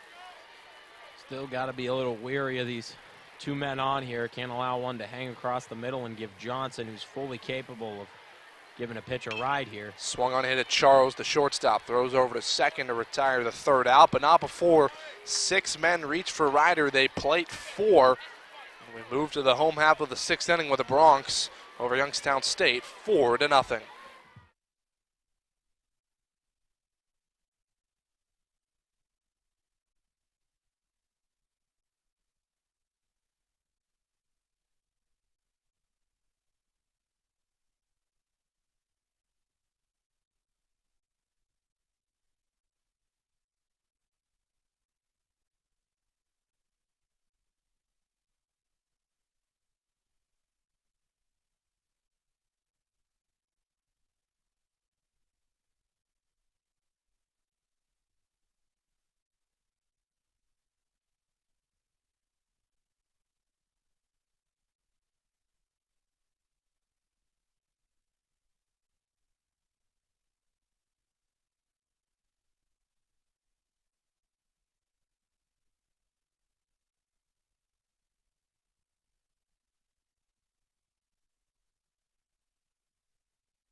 Lee Lipinski will now do the catching duties for Ryder, as Brennan McAllister's afternoon is over, as McAllister went 0 for 2 with a ground out to the 3rd baseman, or the shortstop, excuse me, ground out to the 1st baseman and walked.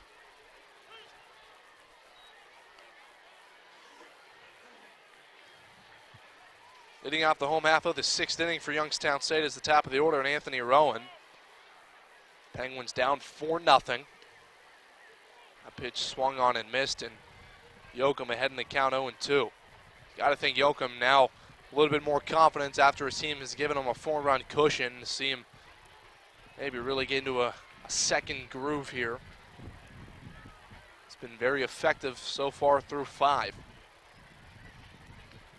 0-2 fouled back as Rowan stays alive. Yeah, you got to imagine, Mike, that's just building on what confidence Yoakum has already established here in this one with having a scoreless day so far. Now you got 4-run lead to work with. The 0-2 swung on and missed, and Rowan down on strikes. Rowan, he really just waved at that one. Took a strong chop right there. It's not a sword, John. It's not a sword, Mike. The 6th strikeout of the afternoon for Yoakum.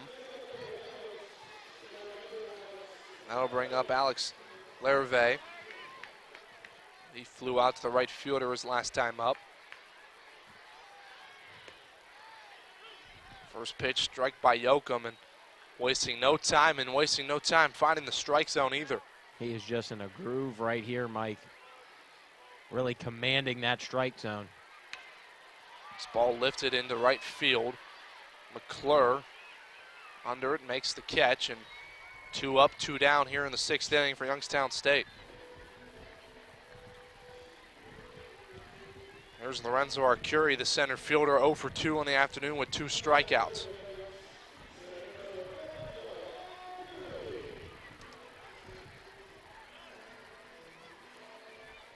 If you're YSU, it's really, there's no single swing that's going to put you up here. or even things up. So you really just got to focus at one hit at a time, one pitch at a time.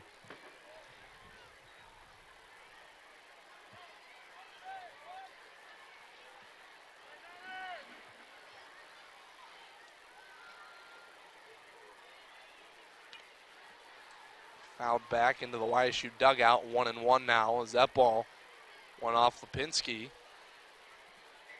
So he takes a second to shake it off. That one smarts a little bit there, Mike. Lipinski, actually a graduate rider, named the team MVP in 2016. Played in 47 games last year, starting in 44 of them. Coming into this game, he is their best hitter in average department, hitting .295.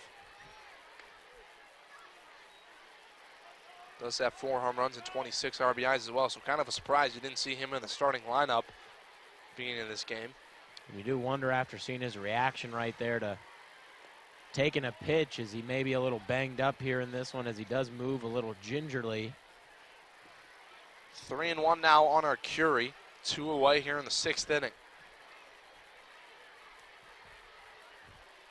Upstairs ball 4, so our Curie draws a 2-out walk. That'll bring up now Andrew Kendrick, as that was the first walk issued by Yoakum in this game. As we saw, that was the first issued walk by Colin Floyd in this game as well, back when he was up, still pitching in the 6th inning, and Ryder took advantage of that walk, so we'll see if the Penguins can do the same. Here's Andrew Kendrick, lined out to the shortstop his last time up.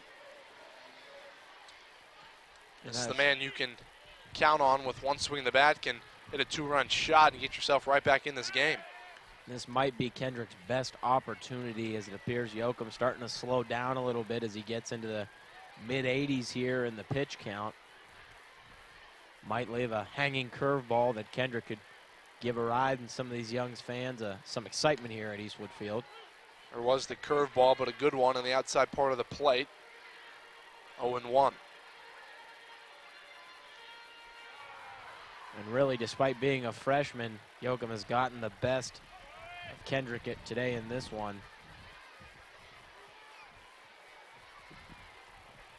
This ball, curveball hit into left field. That's going to drop for a single, so Andrew Kendrick doesn't get a home run, but he does reach with a 2-out single, and now 2 aboard with 2 outs here in the 6th inning for Youngstown State. In step Nico Podovan, the senior, Mike. Somebody well-equipped at stepping up in these big moments and helping out his ball club, so wouldn't be surprised here to see him come through in the clutch for this YSU team and maybe cut into this 4-run deficit. Nice piece of hitting by Kendrick, as he had a curveball on the outside part of the plate and didn't try to do too much with it and just drove it into left field. So 2 on, 2 away here in the 6th inning for Nico Padovan, who singled his last time up. First pitch swinging in the right field. McClure races back. He's on the track, but he makes the catch. The shoulder high catch, as Nico Padovan gave it a ride, but John Yoakum works out of a 2-out jam. And we'll go to the 7th inning with the Bronx up 4-0 over the Penguins.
New pitcher for Youngstown State here in the 7th inning, as local product Gino DiVincenzo will work for the Penguins. 13.32 ERA.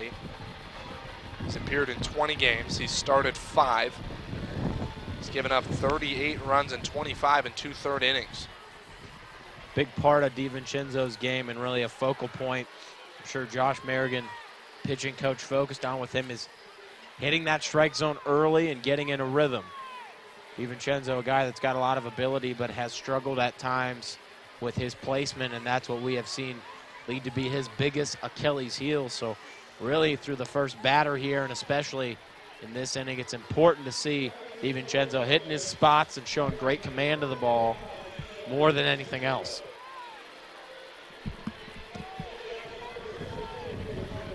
McClure, Mihalik, and Velasquez will do up for the Bronx here in the 7th inning.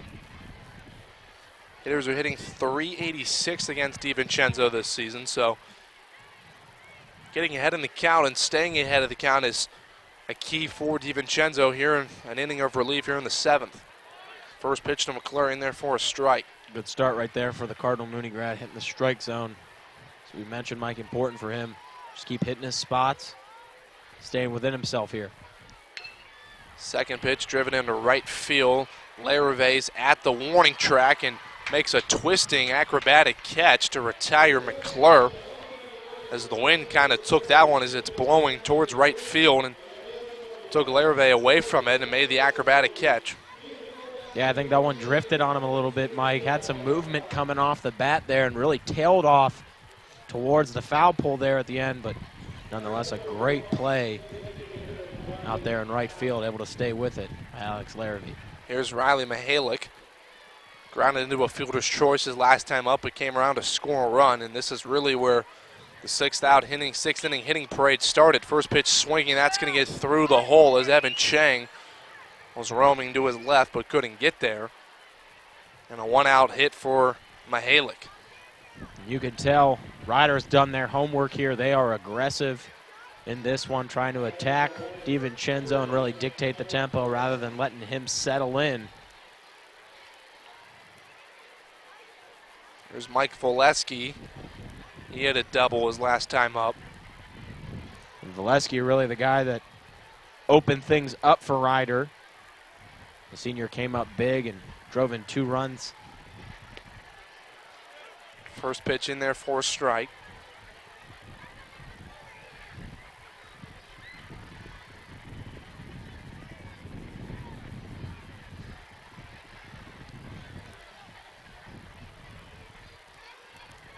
Lasky looking to keep his perfect day going. 3 for 3 in this one. And check swing, but he did go as home plate umpire says he offered at it. So now 0-2 on Velasquez. As you said, John, 3 for 3 on the afternoon. DiVincenzo ahead in the count, 0-2. Looks in to get the sign. Here's the pitch. Swung on, hit at the third baseman, Padovan off the glove. This one's could be trouble. Down the left field line, Rowan's going to reach it, but throw it in, and that's a one-out double for Volesky as he continues his hitting parade as he's now 4 for 4 on the afternoon with his second straight double. Well, if you're YSU, you find yourself right back in a precarious situation here with 2 men in scoring position and just 1 out on the board. Even more concerning when you're seeing Tyler Kaiser come to the plate. Senior batting .294, 0 for 2 on the day, but somebody that's more than well equipped to give this ball a ride and continue to build on this 4-0 lead for Ryder. As the infield drawn in for Youngstown State, as head coach Dan Bertolini not going to surrender any more runs, as he knows in the 7th inning it gives up a couple more runs here. It could be all but seal the deal for the Bronx. I believe they're going to intentionally put on Kaiser as give him a free pass, which will make it a force out at any base as it'll load the bases. And you go ahead and walk a senior that's batting close to 300 to bring up a guy in Bender who was just 1 for 3 on the day and batting .206 this season. So you're playing the numbers here and hoping that it'll pay off for you and you're able to avoid what could potentially be a precarious situation here for the Penguins. So Jake Bender will come to the plate. with the bases loaded. He did single and score a run his last time up.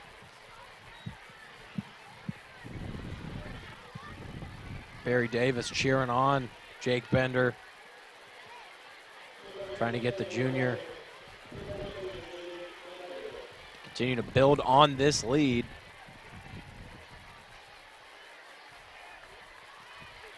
So here's Jake Bender, bases loaded, 1 out here in the 7th. DiVincenzo knows if his team wants any chance of coming back in this one, he can't give up any runs here. Force out at any base. Youngstown State infield back to normal depth, the double play ball in play. First pitch, outside, ball 1.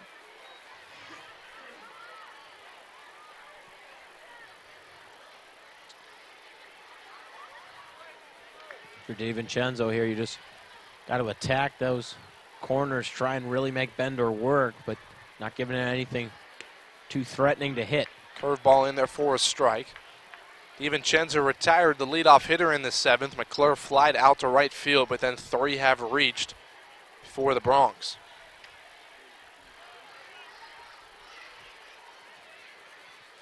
There's the 1-1. Swung on, foul down the right field line. It's going to reach the seats. And now DiVincenzo heading the count 1-2.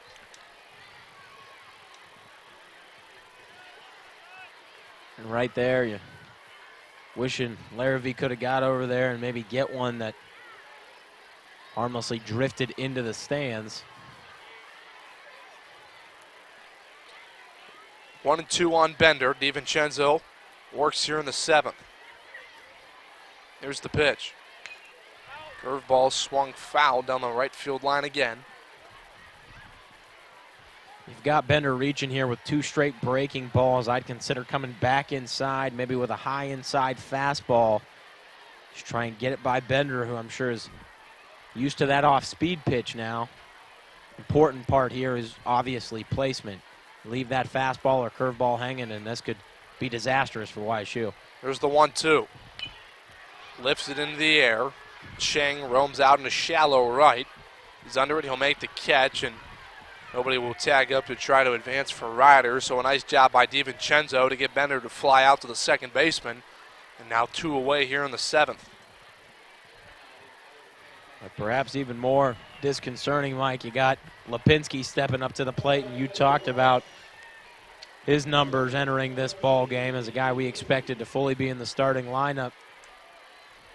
So here's Lee Lipinski, his first plate appearance on the afternoon. .295 average, 4 home runs, 26 RBIs. He has a .446 slugging percentage and a .391 on base percentage.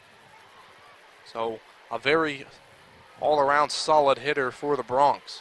We talked about him, Mike, the team MVP in 2016. First pitch, checked his swing. Say did not go. It's a good start there by DiVincenzo. Thought maybe he could get him swinging there and out of his comfort zone. It's important to keep a guy like Lipinski, who we know is a dangerous hitter, off balance in this one. Another curveball downstairs, 2-0. Nowhere to place him as the bases are loaded here in the 7th with 2 outs. 4-0, Ryder leads. And if you're Lipinski, you're really trying to make DiVincenzo work, not chasing out of the zone and waiting on your pitch. Outside part of the plate, strike 1. Nice pitch by DiVincenzo on the outside part of the plate. Could really prove to be the tipping point here for either Ryder or YSU. If you're able to get out of this one, give you some momentum here. There's the 2-1 outside, 3-1. But of course, Mike, if you walk home a run here or you give up a hit, could prove to be the final nail in the coffin, as it were. 3-1 on Lipinski. 2 outs here in the 7th. DiVincenzo trying to work out of the jam. Downstairs, ball 4, and Lipinski will take a free pass, and coming home to score will be Mihalik on the walk. So now 5-0 Ryder. And if you're Dan Bertolini, a little concerning here. We know DiVincenzo is somebody that has struggled with placement and at times has gotten himself in quite a hole, struggling to find the dish. Here's Brian Juliana. First pitch swinging, hit the shortstop Charles. He's not going to have a play with it as he bobbled it on the transfer, and so that'll be an error for Webb Charles as he could have got out of the inning with throwing out Ulina at first base, but he bobbled it on the transfer, so everybody's safe and another run comes home to score. Dan Bertolini just really can't do anything else right there except put your head down as a tailor-made play right there to a consistently productive infielder, and nonetheless Charles unable to hold on to it and get that out. And now that'll bring out pitching coach Josh Merrigan as we see some activity out there in the Penguin bullpen. We might see a change here. Webb Charles had an easy play at short, kind of a hopper right to him, and kind of rushed a little bit on the transfer and bobbled it, trying to get it over to his throwing hand, and didn't even have a play. So everybody's safe for Ryder. It's now 6-0 the Bronx lead here in the 7th. So DiVincenzo should have been out of the inning. And here's the number 9 hitter in Richie Tecco. Struck out his last time up. He's still 2 for 3 in the afternoon with 2 singles prior to that. It's Javier Alvarez up and moving again in the Penguin bullpen. Curveball got away from DiVincenzo, almost hit Tecco. DiVincenzo looks to be working out of the windup here with the bases loaded.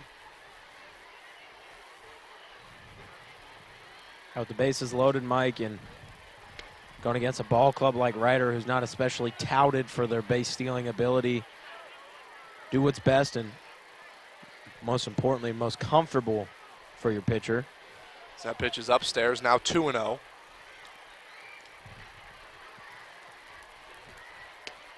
That pitch in there for a strike, 2-1. Biggest thing here is just throw strikes. 2-1 on Tecco. DiVincenzo trying to get out of it.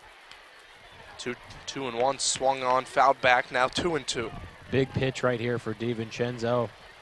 2-2 count, 2 outs.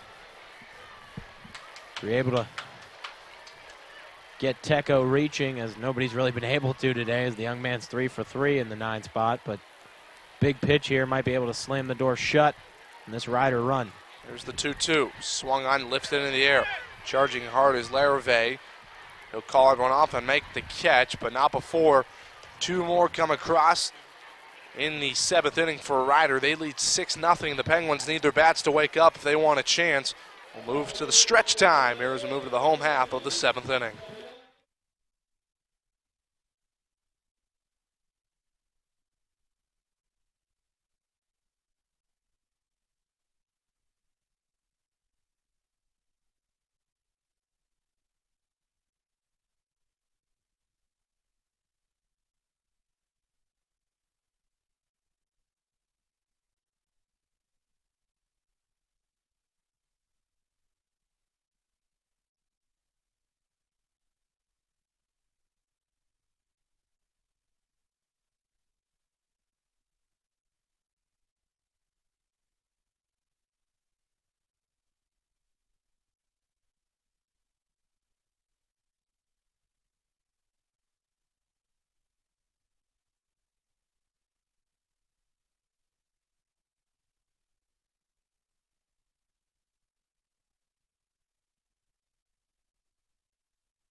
Move to the home half of the 7th inning. We'll have a new pitcher for the Bronx as Josh Sharrock will come on in relief. 5.97 ERA, 3-5 record. This is his 28th game he's appeared in. He's pitched 34 2/3 innings.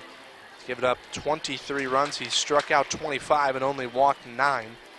Hitters are hitting .315 against him. Perhaps the most seasoned veteran for this Bronx bullpen and this pitching staff. 73 appearances for his career, including a record 33 in 2015. Guy's been a part of all kinds of MAAC honor teams, and the 6'5" senior out of Ewing, New Jersey, looking to keep things rolling here and keep this gem of a game going for this Rider pitching staff, as we saw Josh Yoakum really just display a tremendous amount of command and poise for a freshman, making quite a few hitters for YSU look like they were in fact the freshmen. Yoakum in line for a win as he goes 6 innings, gives up 5 hits, strikes out 6, only walks 1, doesn't give up a run. Well, here's Webb Charles, as he had a costly error in the top of the 7th inning that allowed the Bronx to get another run on the board. That pitch swung on, hit a mile into the air. Looks like it'll stay in play as Lipinski will call off the infield and make the catch in foul ground, so Webb Charles is retired.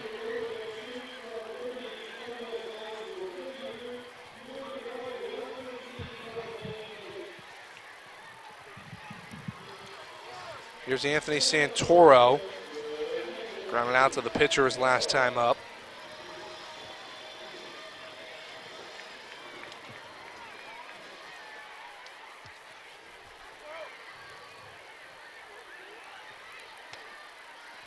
First pitch outside part of the plate, strike 1. Sherrick staying at a tall stature for the Bronx.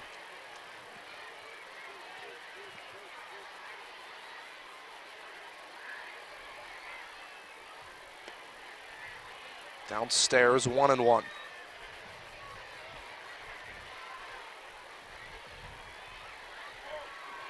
For Santoro here, we talked about it earlier, Mike. No swing of the bat's going to get you 6 runs, so it's important to stay within yourself and just try and get on with a single here and maybe get a rally going for the Penguins here in the bottom of the 7th. 2-1.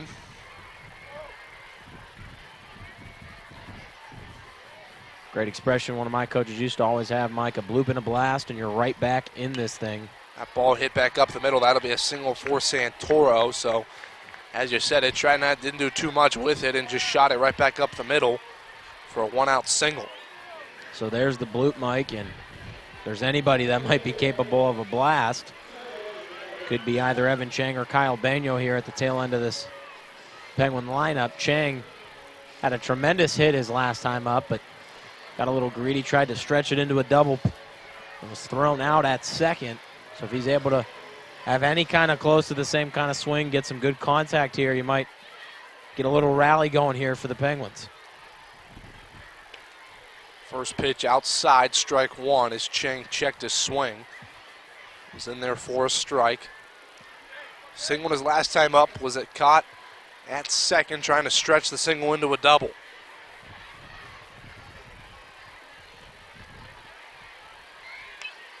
Foul down the right field line, now 0-2.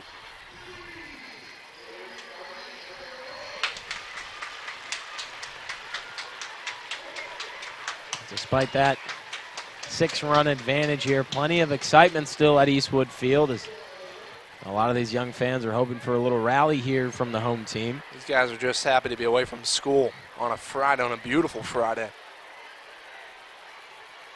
Upstairs, 1-2 on the second baseman.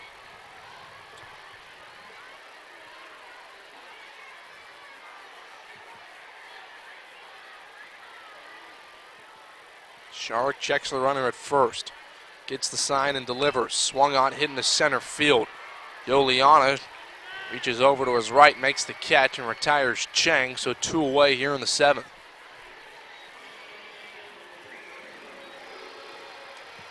Chang gave it a ride into center field, but Yoliana was underneath it. There's Kyle Banyo, the designated hitter, flew out to left field his last time up.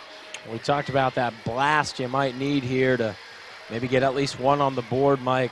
Perhaps no better candidate than Kyle Banyo leading the team in slugging percentage.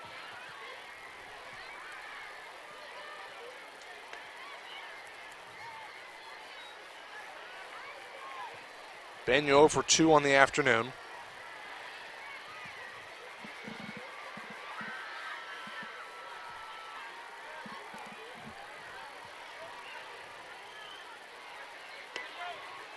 In there for a strike as well. Nice pitch by Shark.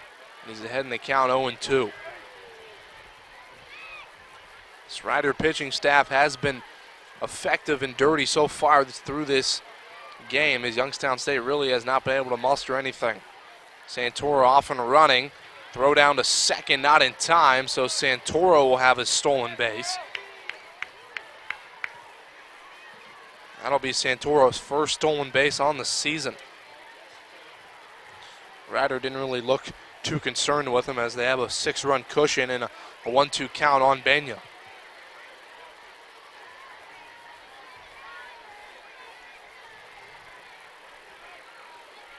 Shark looks in, comes set. Here's the 1-2. Swung on, hitting the center field. Yoliana is right underneath it and makes the catch as Kyle Beno gave it a ride, but right where Yoliana was positioned. And we played 7 with the Bronx up 6-0 at Kids Day here at Eastwood Field. We'll move to the 8th inning right after this.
Javier Alvarez will come on for the Penguins here in the 8th inning. Alvarez with a 7.71 ERA, 2-1 record. This is his 20th game he's appeared in. 25 and 2/3 innings, given up 22 runs. He's struck out 18 and walked 13. Quite a fascinating number and stat for Rider. Over the past 2 innings, 17 Broncs have come to the plate. Compare that to Youngstown State. They've had 9 come to the plate in the last 2 innings. 17 Broncs have come to the plate the past 2 innings for Rider, and they've registered 6 runs from those 17 that have come to the plate. Here's Kyle Johnson. Grounded out to the shortstop his last time up. We'll see if Alvarez can try to get a 1-2-3 inning and not let this Bronx lineup gonna go through the lineup like they have the past 2 innings. 17 Bronx have come to the plate the last 2 innings. Swung on down the left field line, foul. 1-1.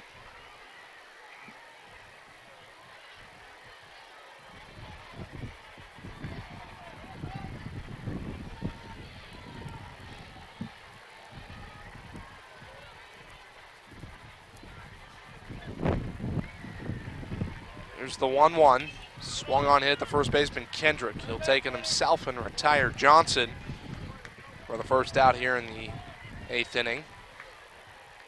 Kendrick, a guy known more for his bat, but definitely a wall of a defensive player there over at first base for the Penguins as well. As you mentioned it, Mike, you're really just trying to keep things as they stand to allow yourself a chance there in the ninth to maybe make a run, a late inning push.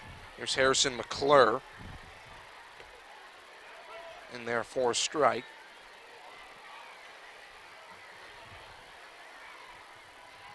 McClure flew out to right field his last time up.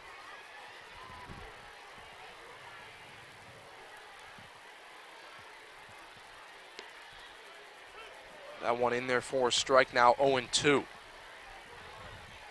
Alvarez appears to have things working here for the Penguins. Senior spent some time at Harbor College before this, and it's called Youngstown State home the past season. In there for a strike, strike 3, as Javier Alvarez records his first strikeout of the afternoon, as McClure didn't like it, as it was a nice job by Santoro to frame it as he went outside. The pitch was over the plate, and Alvarez or Santoro framed it up, and strikeout victim number 1 for Alvarez. Yeah, I think McClure respectfully disagreed with the umpire's call, to say the least. Not happy with that one, and showed his discontent on his way back to the dugout there. There's Riley Mihalik, singled and scored a run his last time up. Last 2 times up, he's came around to score. His last time up, he singled. His previous time before that, he walked and scored.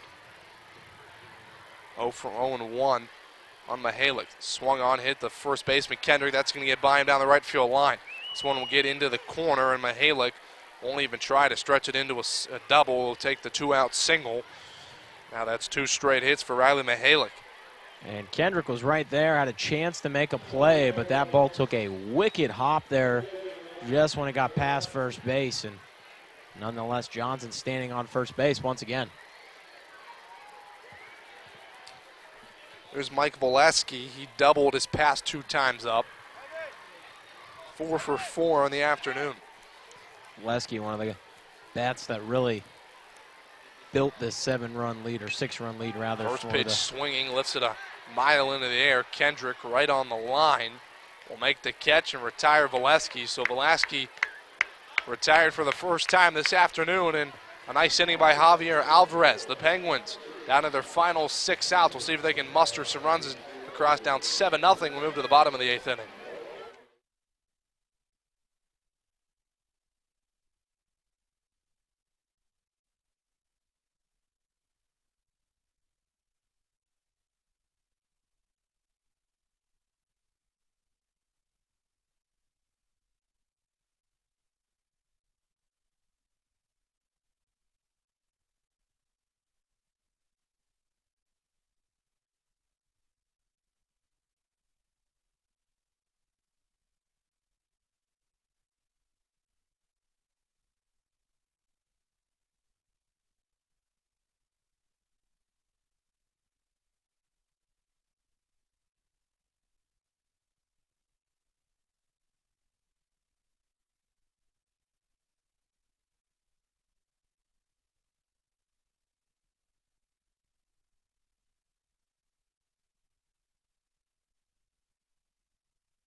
Top of the lineup duo for Youngstown State here in the bottom of the 8th inning will be Rowan, Larrave, Akuri, and Kendrick due up.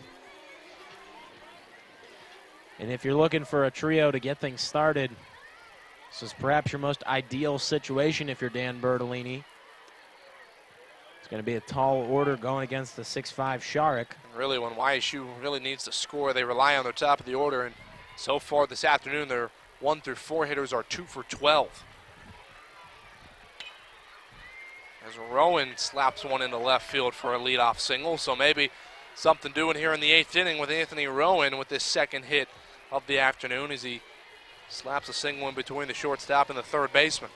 Well, Mike, there's the bloop. Now you just need a couple blasts, and maybe we'll be talking about the Penguins making a late-game comeback here, making a couple of these fans upset that they decided to head back to school early. Sherrick is tough to get a home run off of. He's only given up 2 so far this season.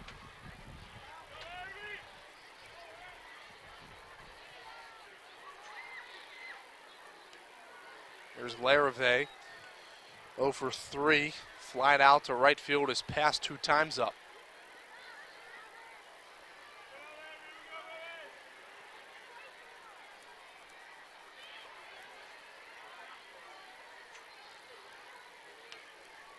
This one fouled back right over our heads onto the roof. Now 0-2. Despite it being late in the game, kids, you got to pay attention back here. Might catch you sleeping.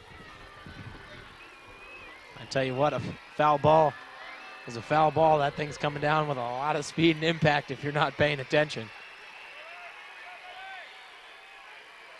0-2, nobody out in the 8th, and a throw back to first. Rowan's back safely.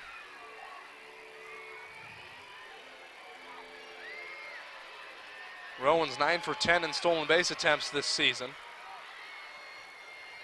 Not off and running. This pitch swung down the left field line and just foul. So that one will reach into the fun zone down the left field line.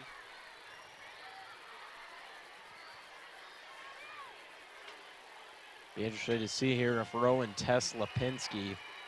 Not exactly a guy you want to try. He's the 2016 MVP for this team for a reason.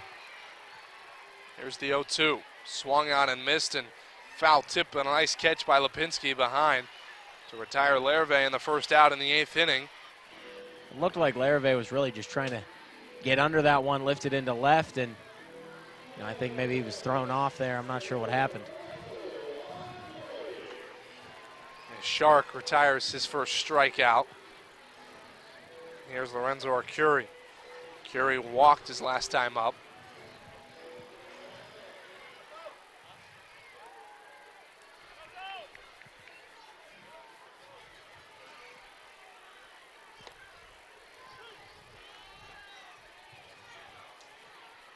Shark showing a lot of command here since he's entered the ball game. He's been lights out, continuing the great work of the freshman, John Yoakum. Rowan's off and running. Throw down to second. It's in time as Anthony Rowan is caught stealing with a nice throw by Lipinski behind the plate. You said it, John. The team MVP last year shows off a cannon of an R and threw it from his knees as well. And Rowan's caught stealing, so erased the runner. And that's only the second time this season Rowan's been caught stealing. A little swag on that throw from the knees. Lipinski shutting the door on this Penguin rally. So now 2 away here in the 8th inning and a 1-2 count on Arcuri.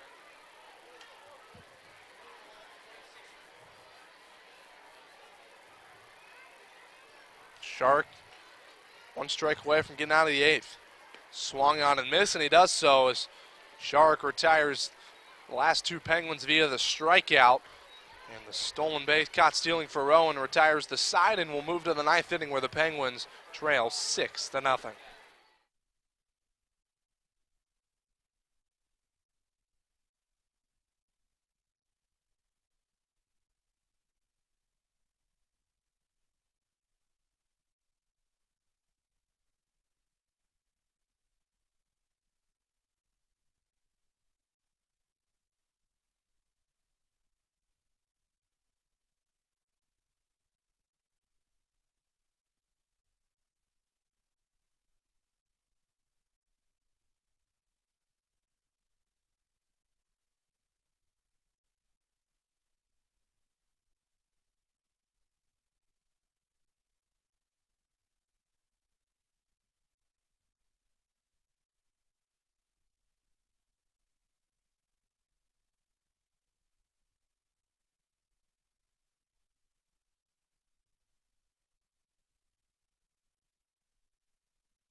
Dion Felger to work the 9th inning for the Penguins.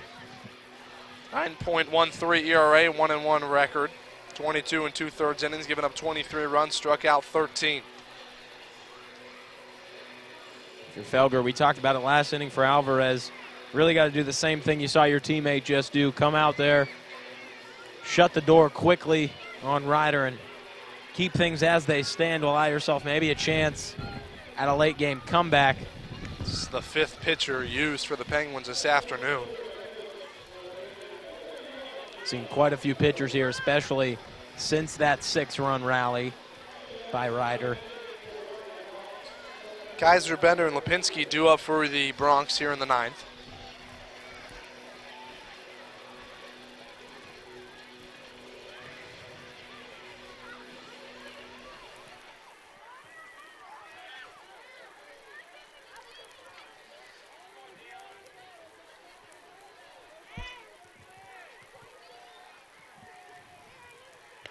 First pitch to Kaiser outside. He walked his last time up.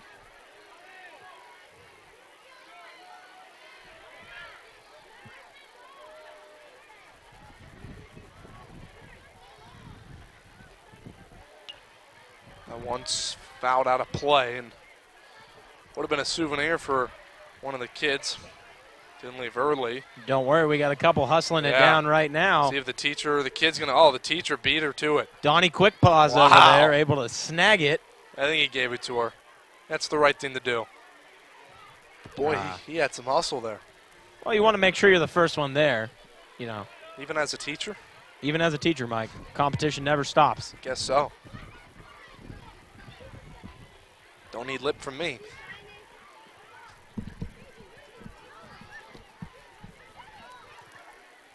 Here's the 1-2. Strike 3 called on the outside part of the plate, so Kaiser's retired via the strikeout, and Felger has his first strikeout. Good start there for Felger. 6'3" junior, hometown product out of Ursuline High School. Looking to keep things rolling here. So we'll have a pinch hitter now, number 27, Christian Estevez. 245 average on the season. No home runs, 5 RBIs. Yeah, Estevez, the 6'1" junior out of River Edge, New Jersey. Played in 39 games last season for the Bronx. Flirted with that 300 average, batting .287 against MAAC pitchers.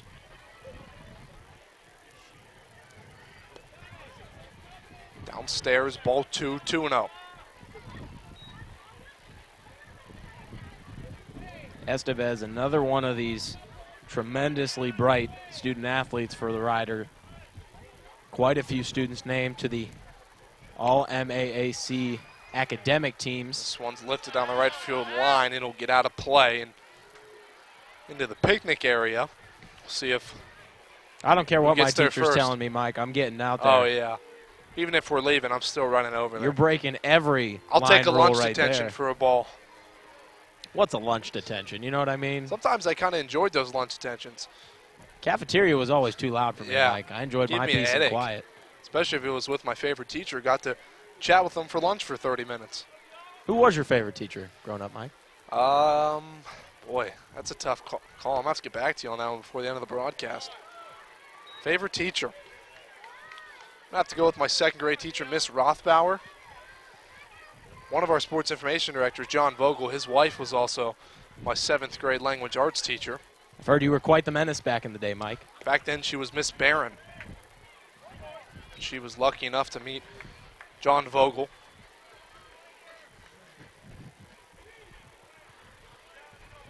Well, she probably deserved it after having to deal with you as a student. No doubt about that. Full count. This one lifted into the air. Charles out into shallow center, and he'll make the catch, roaming into center field. You can hear pitching coach Josh Merrigan imploring his defense, call it out, communicate, as we've seen quite a few troubling plays this past season. Not so much from the Penguins, but You and I have both witnessed quite a few plays here by opposing teams of just miscommunication and a couple infielder-outfielder collisions, as it were.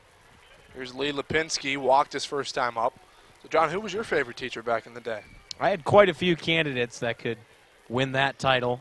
Miss Del Basio was up there for me. Mrs. Willis in 4th grade. I was really blessed to have quite a few teachers that made my, shall I say, academic career pretty awesome. Done a fine job. Has turned into a fine young man there, Jonathan. Well, that's quite a commendation coming from you, Michael. I appreciate that very much.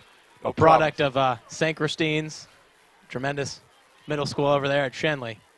Had a pretty good athletic career there. Subpar at best. If you ever go to St. Christine's, my 5th grade basketball team, we have our names up in the rafters. We're undefeated one year. One name you shan't see at St. Christine's, John Schiraldi. Not in the rafters for anything there. Had a good time, though. You were more an academic kid. I'm a glue guy, Mike. I keep the team together. I'm all about chemistry, leadership, just not a big production guy. Meanwhile, back in the game, 1-2 count on Lipinski. We have a Gronkowski jersey sighting here in the stands from a young fan. He slimmed down quite a bit, Mike. Yeah, Imagine Bill Belichick's a little concerned with his weight at this point. This ball shot into the right center gap and charging over, making a diving catch in right field.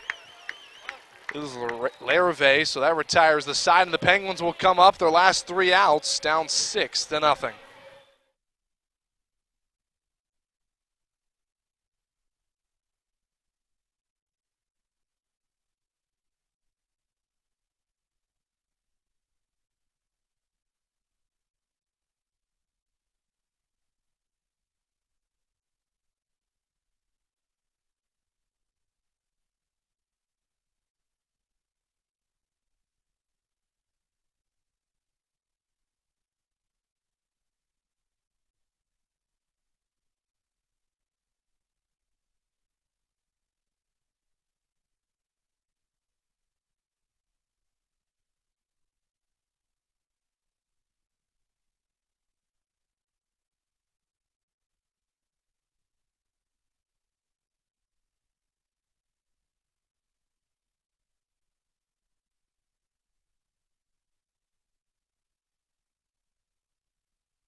We have a new pitcher for Rider, number 28, Andrew Tambelti.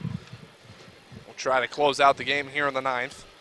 5.17 ERA, 0-1 record. This is 17th game he's appeared in. He's only pitched 15 2/3 innings. He's given up 9 runs in those innings. Has struck out 9 and walked 17. So get some work here for some Tambelti with a 6-run cushion here in the 9th. It's funny, Mike, I was hoping he would come into this ball game. You see a name like Tambelti, you really just hope you get to say it during the broadcast. So happy that we're getting to see an appearance here from the 6'1 junior out of West Hampton, New Jersey. Kendrick Padavin and Charles due up for the Penguins here in the 9th.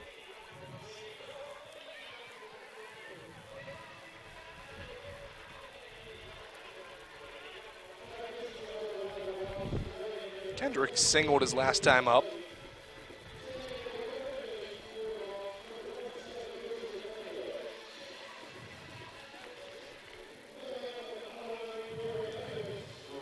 Kendrick, despite struggling today, as you mentioned, Mike, able to get good wood on that last swing. Took that curveball right out to left field. So if you're looking for a rally starter here late in this one, this is a guy you'd like to have at the dish in Andrew Kendrick. First pitch downstairs, ball 1.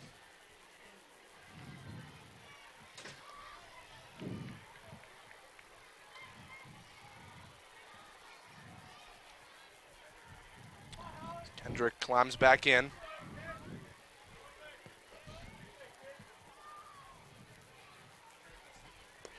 Outside, 2-0. Kendrick, a guy that I know head coach Dan Bernalini is really going to be looking to next year to have a big day, or have a big year rather, and help this Penguin Ball Club take the next step after what I would say has definitely been an improvement this past season from the year before. Swung on, rip down the left field line, foul. 2-1. Tambelti does have a very poor strikeout to walk ratio. He's only struck out 9 compared to 17 free passes he's given out. Might be the reason for the late inning call here. Get some work in. And 2-1, swung on into left field again. So Andrew Kendrick, his last 2 times up, has smacked one into left field for singles. And that's nice maybe to get him going, as he's kind of cooled off a little bit in the later stages of the season. But if they can get him going for the last game tomorrow, that'd be a good way to end the season for Youngstown State. well, Micah, it's really due to a variety of factors. You lose your focus as the grind of the season sort of wears on, but more so than that, you start hitting home runs and sitting atop those leaderboards, especially in the Horizon League. Coaches are going to do their scouting, and they're going to know who they need to avoid and who they need to really make work at the dish, and I think Kendrick has really been a subject of that. But I think it's a good test for the junior. You know, it's having to become a smarter hitter. Not to say he wasn't one already, but I think it'll only benefit him in the long run, especially heading into his senior campaign next season. 2-0 on Padovan. Padovan flew out to right field his last time up.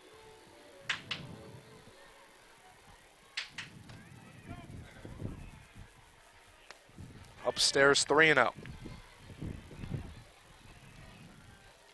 Talked about it, Mike, a guy that, despite having some real pop on his pitches, he's subject to quite a few walks. So not surprising here, Barry Davis throwing out the junior and trying to get him some work here. There's 4 straight balls to Padovan, so 2 reach here to begin this inning in the 9th. And Lipinski trots out there. Nothing major, just, again, talk to the junior a little bit and calm him down, as it were, as, you know, one swing of the bat even right here isn't going to erode this 6-run lead, but no outs, 2 men on. If you're YSU, that's the way you want to start an inning if you're looking to make a late game comeback.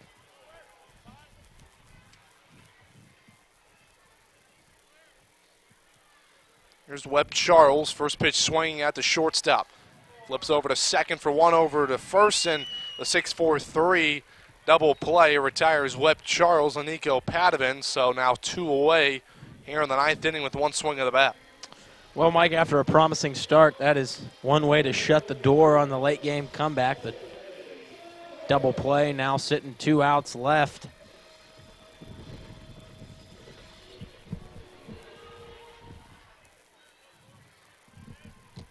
Here's Anthony Santoro down to their last out here in this game. Andrew Kendrick on third. First pitch downstairs, ball 1.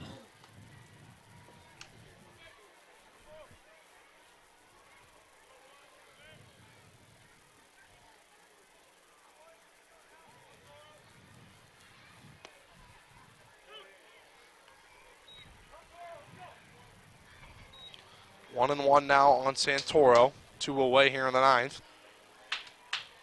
Tambelti on for Ryder. There's the pitch. Downstairs, 2-1, a nice block by Lipinski.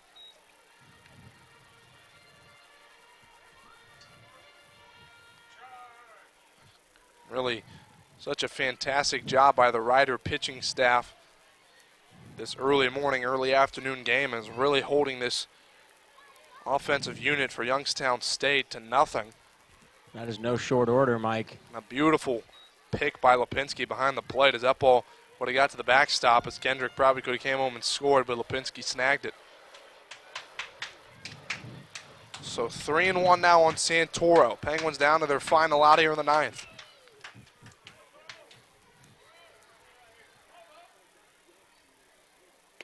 Outside, ball 4, so Santoro will take his base, and Evan Cheng will have a chance. And Penguins will live to fight another day, Mike. I think we're going to have a pinch hitter here, as we will.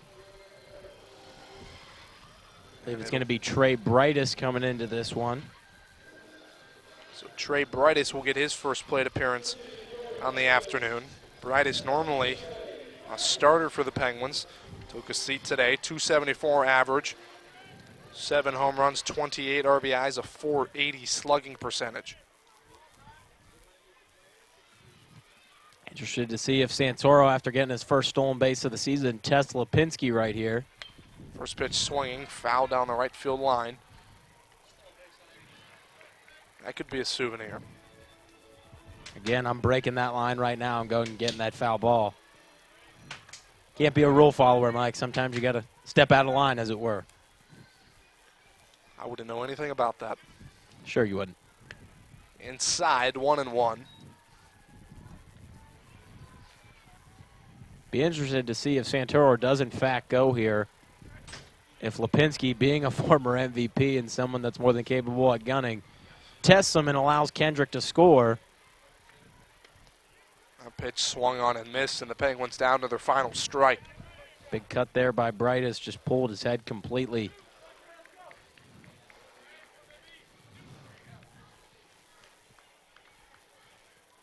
One and two on Brightest. Penguins down to their final strike in this game. Here's the pitch. Downstairs in the dirt. Nice block by Lipinski. Now 2-2.